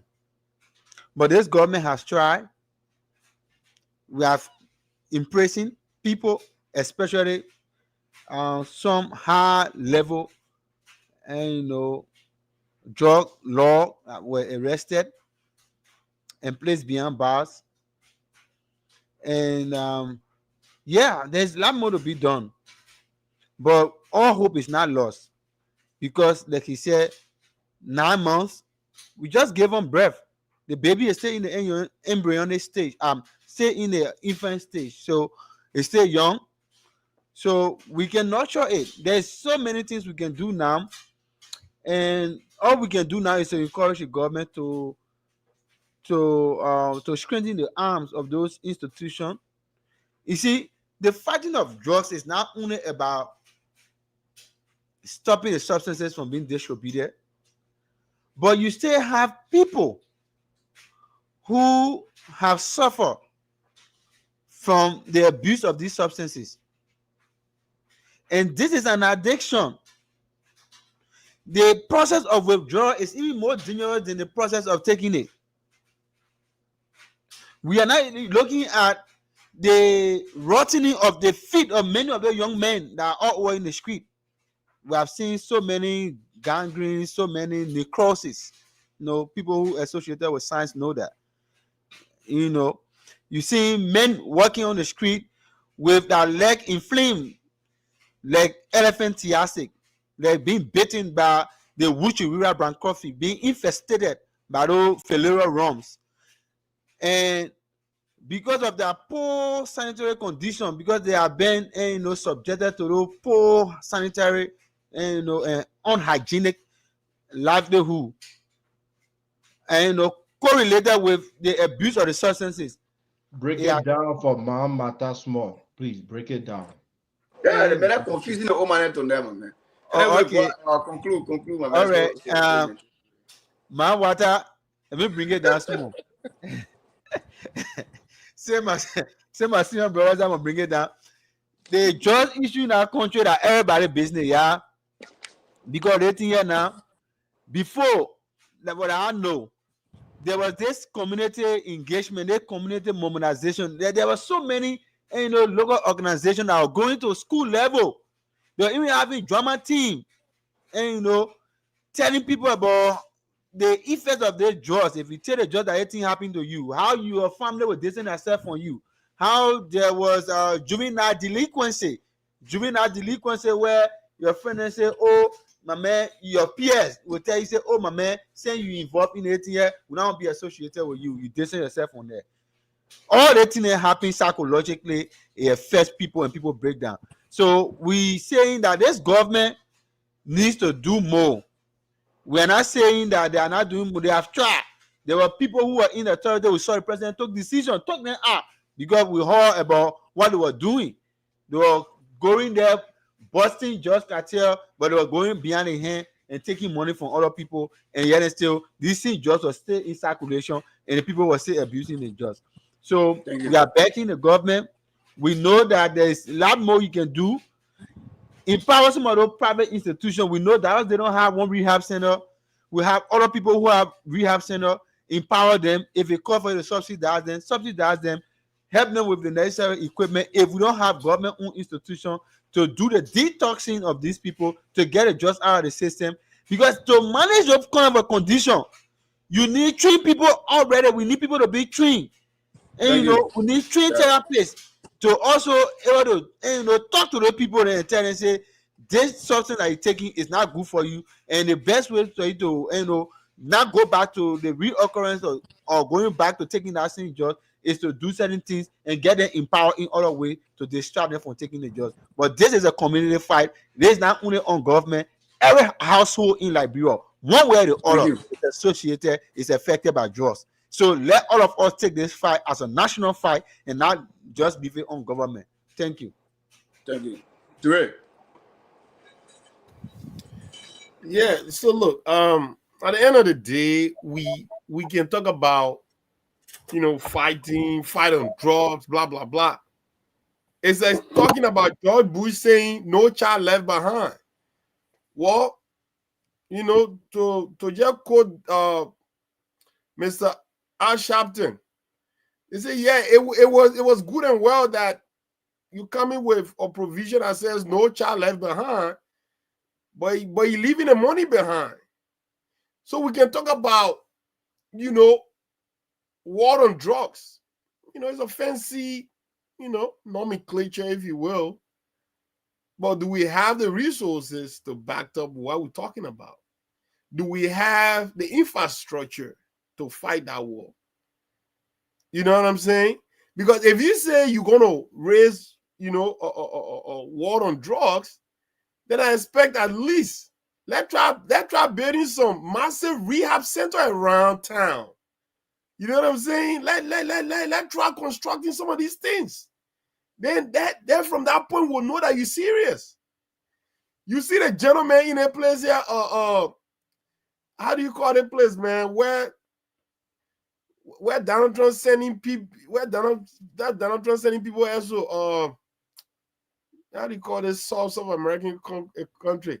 But anyhow, when that gentleman decided that he was going to raise war on gang and gang activities, guess what he did? He built one of the biggest prison. You know what I'm saying, right? Because how can you raise war on something, but you don't have the infrastructure to do that? This is one of the biggest prisons in North America, El Salvador. You know what I'm saying? El Salvador. That tells you that this guy was serious. But you can come out and say you're going to raise war on drugs. That's all good and well. But are you just saying it because you want to just put something out there, or you are deliberate and intentional about it? So I mean, look, have we failed that test from the rescue mission? I mean, I won't say the rescue mission I failed if we literally put, that obviously on the drugs war. Because we know obviously the LDA or the DEA was engulfed in a very, very unfortunate situation too. From the jump.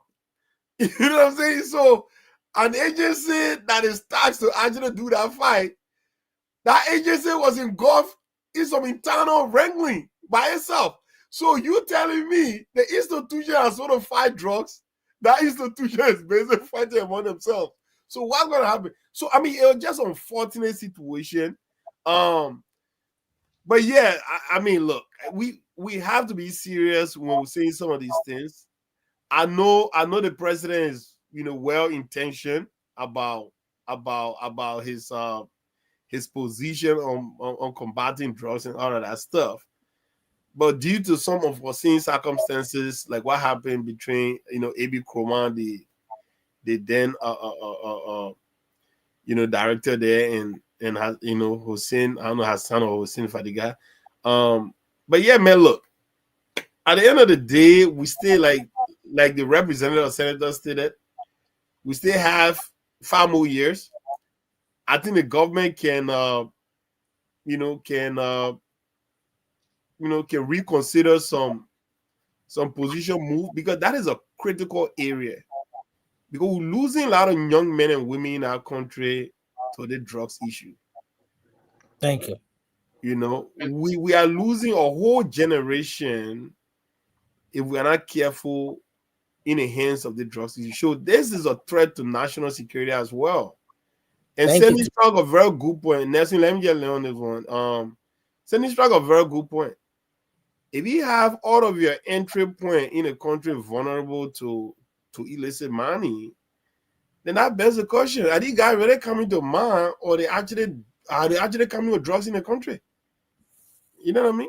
So that was a very good point that I just needed to highlight, that was raised by Sandy. Thank you very much. Thanks a lot, Ray. Cindy, I saw your hand up. You wanted to make a quick point? Yeah, I mean, I just wanted to add, you know, often we see our lawmakers criticize the executive branch of government. But as a senator, you have an oversight responsibility.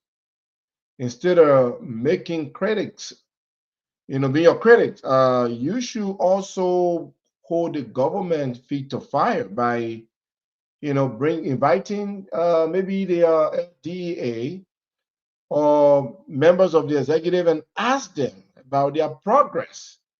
You know, you cannot always be an opposition to your country. When you think that something is not working, you must take an action. You know, maybe the LDA is, you know, struggling with funding, which we have established. As a senator, what are you doing? Are you, you know, putting more funds into the budget to empower the LDA? Are you also making recommendation to the government, to the executive, to ensure that that sector of the government is empowered so that they can fight drugs? So let the senator and, you know, the rest of the lawmakers stop, you know, stop the blame game and start putting money into the budget or ensuring that the government is living up to their promises. Thank you, Sandy. Well, I want to say thanks. Okay, yeah, quickly, family. So like you rightly said, Senator Yaya Nimne was trying to say to his colleagues that he knows all the name of those various substances, because he worked as a therapy in the United States, and he has a lot of experience, you know. And, you know, so I think he should be more inclined now to recommend or even get detailed information on how we can tackle the issue about drugs. Because if we're looking at expertise now in that particular house, he stand out among all of them, because he worked directly with them. Because this place they call the United States is the hub for all the drugs he's thinking about. America cannot even handle this situation yet. So if he work in that field, I mean, he should really be given. He should really be in in a leading campaign role to always advise his colleagues and bring up a bill, if possible, to help support the fight against drugs in Liberia. Thank you. Famula, do you think the senator was skipping a portion of his responsibility here and just shifting everything somewhere else? You know, that's part of it, Nelson. He knows that we know that it's his responsibility to do that, but he wants to put that on central government. Because why you do not put in the budget came before you. Why you do not put in the budget? You cannot look. He who fee one will pebble ask for racking return. That's what he did over there. You cannot stand in a house over there and you know fully well that you the one supposed to make the law that will prevent and I will help to reduce the proliferation of drugs in the country. And then you come back, you can't say, oh, in fact, that other men on the other side are doing. No, we're not here for that thing. He get it. We know his credential. We know his work over there. So let him do the right thing and stop the lazy argument. Thank you. You know, and just before we go to the phone lines, let's we declare war on drugs. You know the people that drug people, you want to declare war on drugs? You got a weapon? You're in the rescue. You ever fought war before? You just put in the money, go declare war on drugs. You declare war on cocaine, on kush, on marijuana, on PCP. You're able to fight them? So, Nelson, quickly. Look, Nelson, I'll tell you. Let me I'll tell you. Yeah, Nelson. You see, I don't want this posture now. I just saw this part right now. I thank you for playing that part. And you know, he's saying you're able to fight it. Who is he referring to? Is it not part of, he was saying the rescue government. The senator was saying the rescue government. he's part of the government. This is what we refer to as being. This is what we refer to as being pusillanimous and cowardice. That is the cowardice posture that we're talking about. You cannot stand as a lawmaker and tell us, say, you're going to declare war on, you know, for war. This is not that fight was everybody fight. Even he that talking over there, that war fashion that he was doing, that he brought in our country there. Many of the boys who came to fight. Many of the boys who came to fight under that war fraction, they were all on drugs. So he knows. He shouldn't say how many of those boys that he helped to rehabilitate. So they fight this, everybody fight. He shouldn't say yo. This is not your, this is our. Then he continue to. This is the reason why Liberia will not going anywhere, because people think that certain thing is for certain people. Famule. In all fairness, I think you're not being fair to the senator. The senator did not run on a rescue ticket, or he was not part of the rescue alliance. He's part of the government. It was from that background that he said, you're in the rescue government, because he thinks that the Senate, of course, you have someone from the rescue alliance there. If you went to the executive controls things.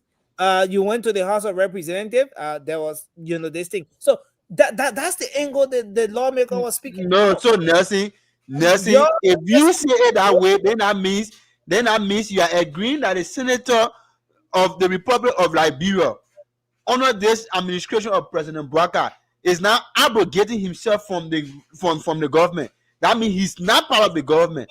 No. Will you agree? Sandy, you will come in, then we'll bring a mobile, then we'll go to the phone lines. But Famula, will you agree that even after election, that there are still the people, or let's say the political actors, are still divided on party lines? Will you agree on that? That's why he being a senator, he still has his disagreement based on the party line, based on policy differences, based on the way he thinks things should run. And that's the reason why I'm saying to you, Nelson, I'm putting this to you, that this is the reason why Liberia has not moved forward as a country, because people still think in their mind that the problem that is confronting everyone in Liberia is an individualized problem. No, it's not an individualized problem. It's everybody's problem.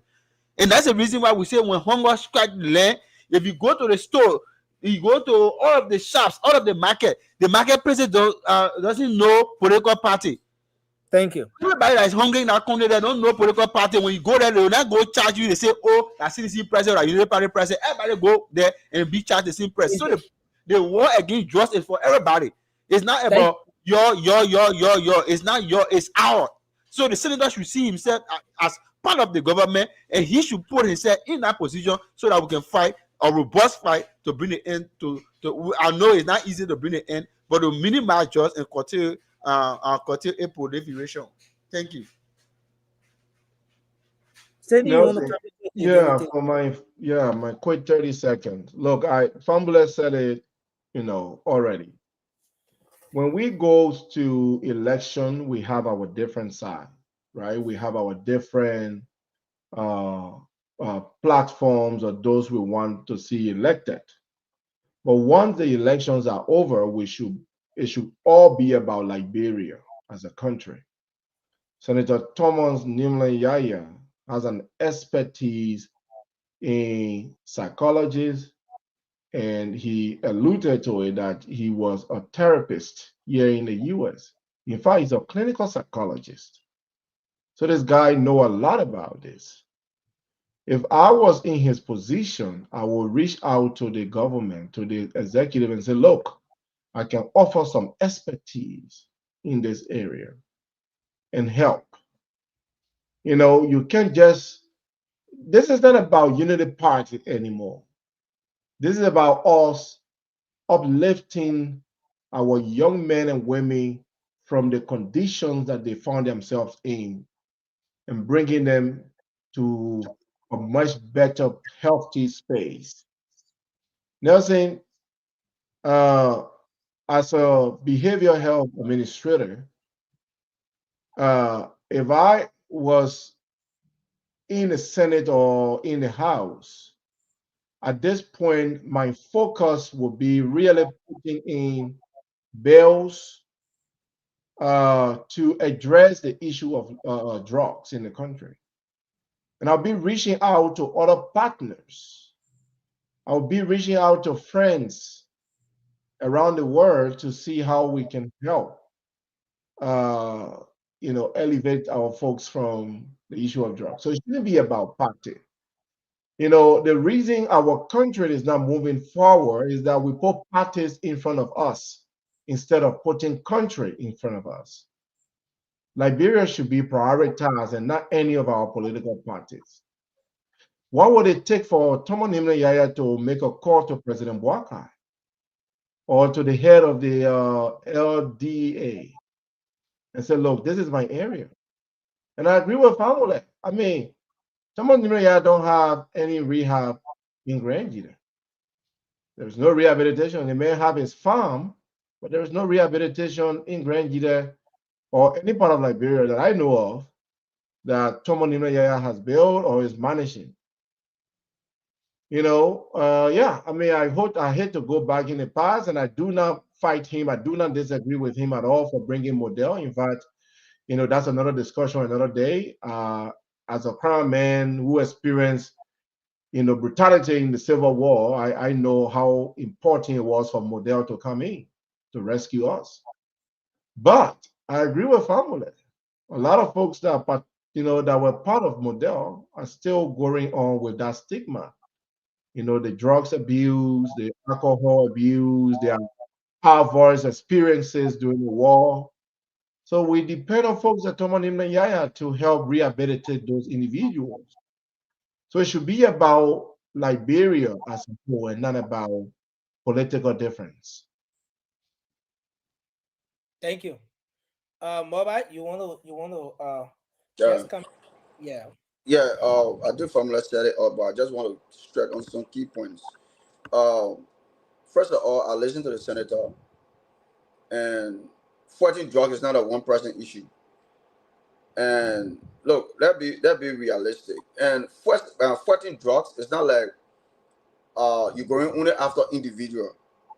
You never get it. You never defeat drugs if you're going only an individual. Like, oh, the person said it. No, you go with it. You use the interpret theory of investigation. How that won't work?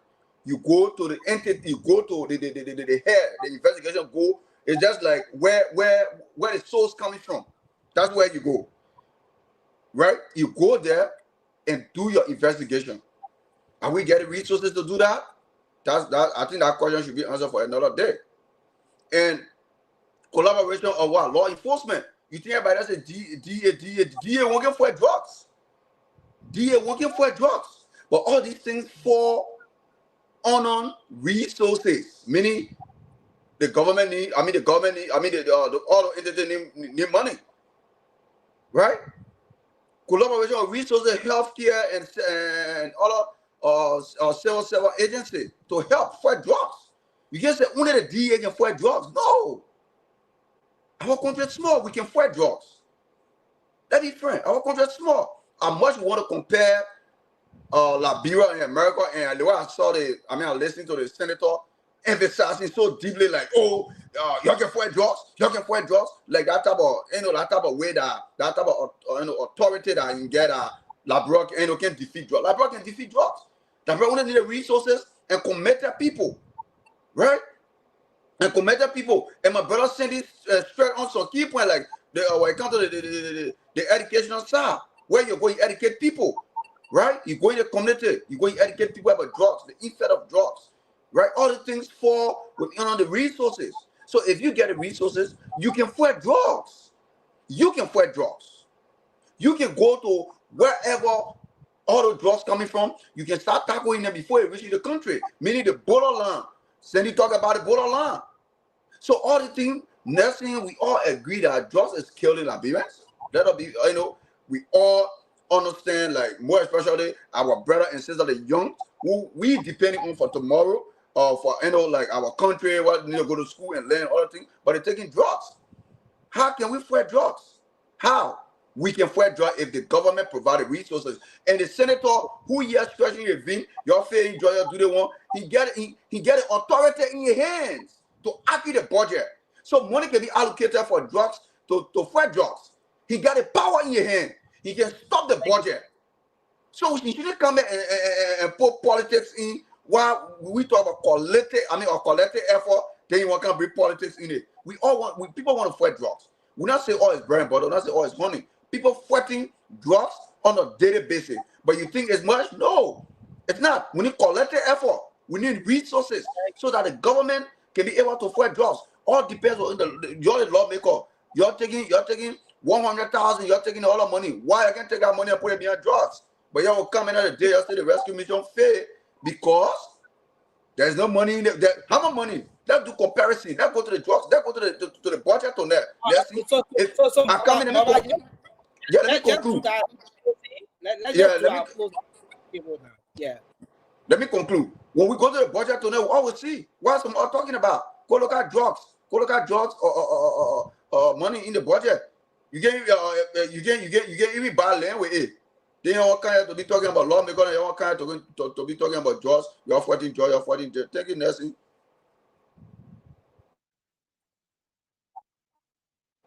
That's how you guys, okay. Let's please do our closing because I have some technical issues from my end here. So Famola, you can start, and then Cindy, and then we can close all that. So Nelson, what a great show, and it's always a pleasure to come on and talk to our people.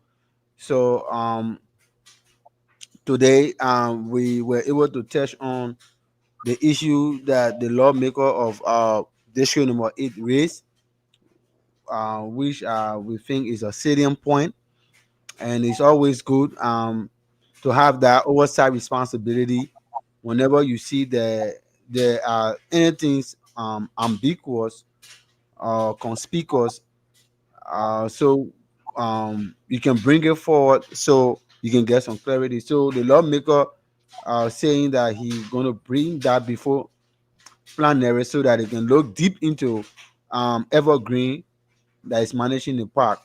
Let us know what exactly that's in it for the people of district number 8, and how much revenue is being generated, how government is benefiting, how people in there are benefiting. While it is true that we recognize the maintenance of the place, people get a lot of reviews. There are a lot of positive reviews about how the place have been really manage. But yet and still, uh, the most important thing about it is about telling us, because the contract that you have going to expire. So if the contract expire, how will we extend the contract if we need to, if we don't understand the basic fundamental functioning of your particular agency to manage that park? We still need to know, tell us how much you, and how you raising it, how you managing the place. So if we want to extend your contract, we can just look at your work and say, oh yeah, you've been doing well, and this is it, just continue. So it's not a bad thing, it's a good thing. So in good faith, I hope that Planero will look into that and we come back with something. And also we want to call on Senator Nimne to desist from the issue about singling out a party. This is a government and he's part of the government. Let us take this issue about drugs from being individual thing to a community thing. Let's be everybody business. Let all of us as Liberians, as patriots, let us put our hands together to fight, because every single household in Liberia, not only one group, not only one tribe, but every single household in Liberia, one way or the other, in extension or directly, has some problem or have some member of their family that is associated with the abuse of these substances, and is derailing the future of many of the young people in our country. And we should see this as a collective effort to fight as a country, not as an individual or political party, against these substances. What a good show. I hope you guys had a very good time. Today is my daughter's birthday, my first daughter, Masifa. She's turning 9 today. So I want to use this medium um, to wish her all the best. And Wow. I can't wait to have her over here. And so we can have some good time together as a family soon. So Masifa Jima family, named after my grandma, Jima family, and I wish her all the best, all of the love and care, and I wish that all of the Spoon family and all of our friends in Radio Land can join me and wish her all the best. I'm a father of 2 girls, so that's my So first daughter. somewhere you should have shared massive photo. But I think anyway, I posted a video in the group chat, but I did not send a picture there, but I will send a few before Modback can conclude on his closing. in the system, my system from my end now, I can. But we're gonna do it tomorrow as The well. message Okay, is challenge yeah, me right now. because it's tomorrow already in Liberia. Yeah, But that's it why will I still be give a her the feast day, happy my man. birthday. It will still be a Yeah, feast day. yeah. Yeah. So But she thanks a said lot. there's a May 10th. Thank you. Oh, congratulations to her. Happy birthday to her. Massifa, we wish you all the best, and hopefully tomorrow we get the photo up and keep the celebration going. Sandy, you want to close? Yeah, Nelson, thank you for having us. Happy birthday to Masifa. God's blessing to her. Nelson, today I was reflecting on a painful past. Mm. I'm back on social media actually, so I posted this on my Facebook. I lost the youngest member of our family, of my sibling, 2002, when she was just 7 years old, from malaria. Woke up that morning, that fateful morning of 2002, complaining about fever. Before it got to 5 p.m., my beautiful late sister Mlino was dead. We did everything we could, tried to find the clinics, the doctors who were in the village of Dwoji town. There was a clinic, but there was no medication and there was no doctor. And we lost her. That is a disease that, well, if she was, let's say, in a country that had medical attention or medications and medical professional, her life would have been saved. And today she would have been a beautiful young woman, maybe have her own family now. Why am I sharing this? I was thinking about Liberia healthcare system today. where pretty much everything is in and around the Morovia belt. And the villages and towns are completely abandoned. Even though most of our citizens are in the villages and towns, but the healthcare facilities in those areas are unequipped and they are completely abandoned. I visit Liberia every year. And usually when I go to Liberia, what I do is I take drugs, over-the-counter drugs from the US to supply to the clinic in my town. But I just want to say this to our government. We should decentralize government operation, especially when it have to do with the healthcare, so that Liberians that are not in or around Morovia will also benefit from their country resources, and that they can also be treated similarly to those in and around Morovia. No child should die from malaria or from any preventable disease. But if we are not taking measures to fight against that, if we are not paying our nurses and doctors effectively and paying them on time, if our healthcare sector is not prioritized, especially in the various counties and towns and villages, we will have similar sad stories. I hope that no family will share this story again. I hope that another minor will not lose their life at such tender age from malaria. Thank you. You know, Cindy is such a touching, very emotional story. Um, and it appears to be even fresh as you share those memories. And all we can say is our deepest sympathy to you and the rest of the family. Um, there is nothing such as an Oscar, once it has to do with the loss of a loved one, it's always fresh.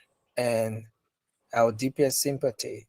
What is even sad, Cindy, is that even as we speak, Still there are happening. Liberians still facing these situations.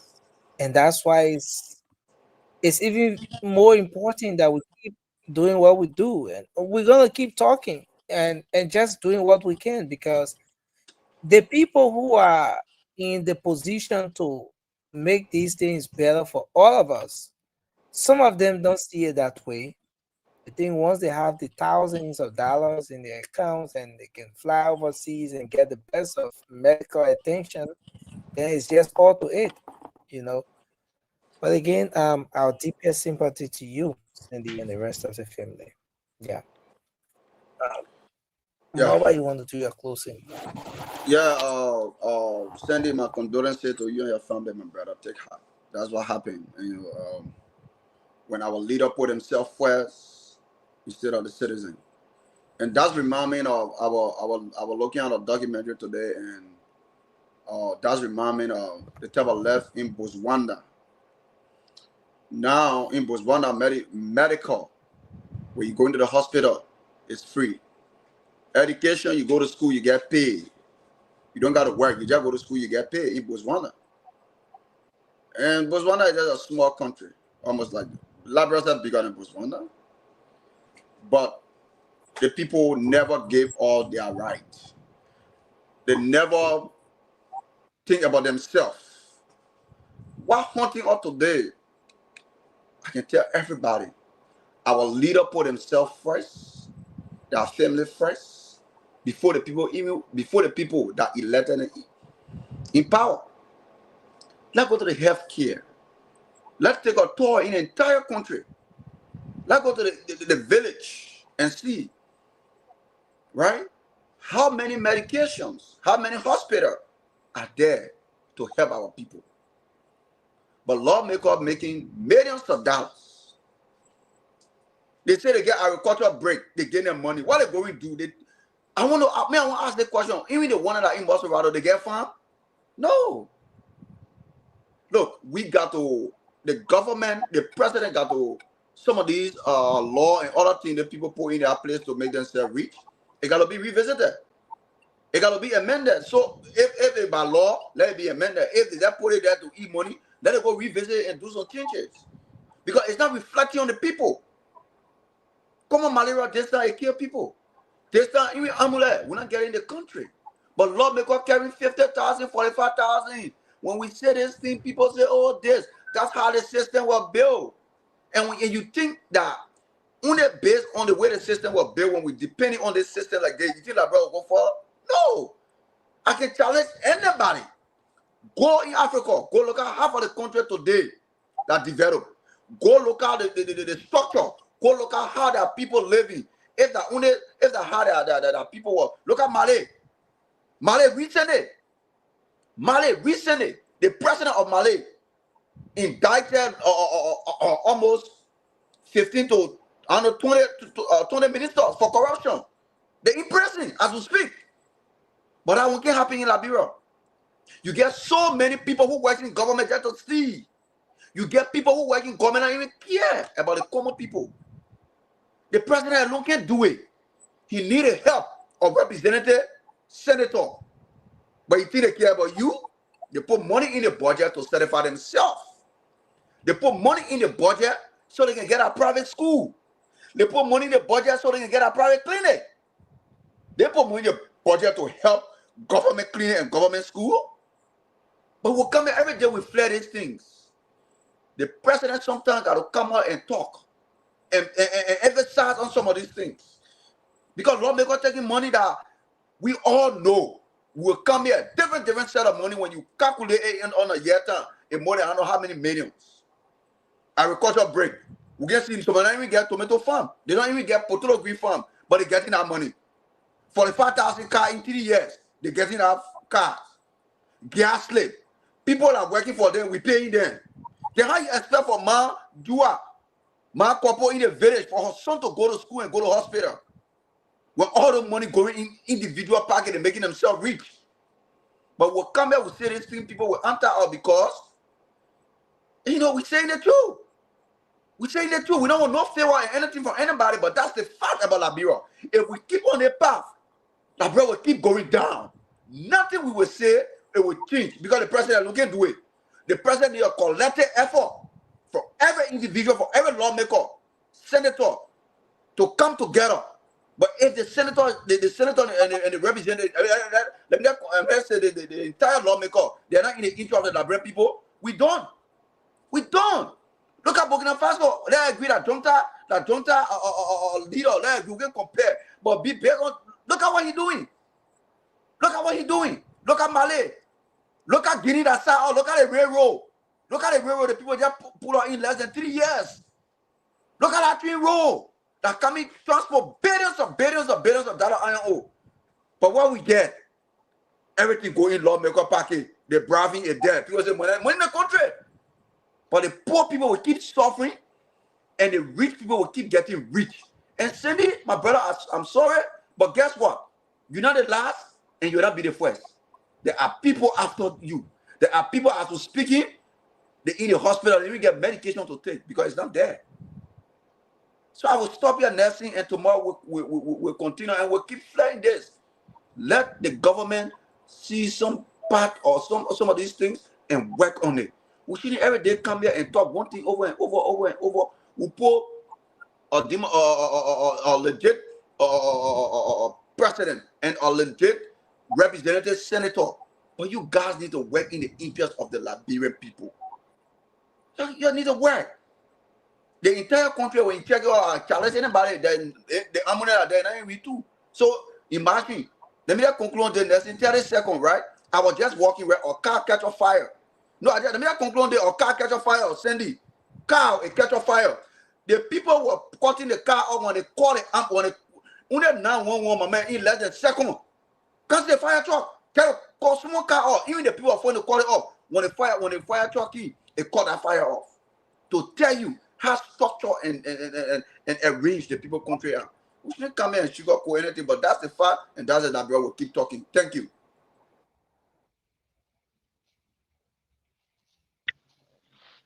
Is Nelson on mute? Nelson sleeping? No, I'm not sleeping, guys. I want to say thanks to everyone. It's been a great show. You know, Francis, you tried tonight, but you can't make it. I'm sorry. I'm very sorry, Francis. You had love, but you can't make it. We're leaving now. Thank you for joining the show. Thanks to all of our people for coming on tonight. We look forward to a great show tomorrow. Until then, have a good night, everyone. And let's hope we can be here tomorrow to discuss Liberia. Look at They it down make when it you got turn that the Francis plastic. can. But why you gotta even bring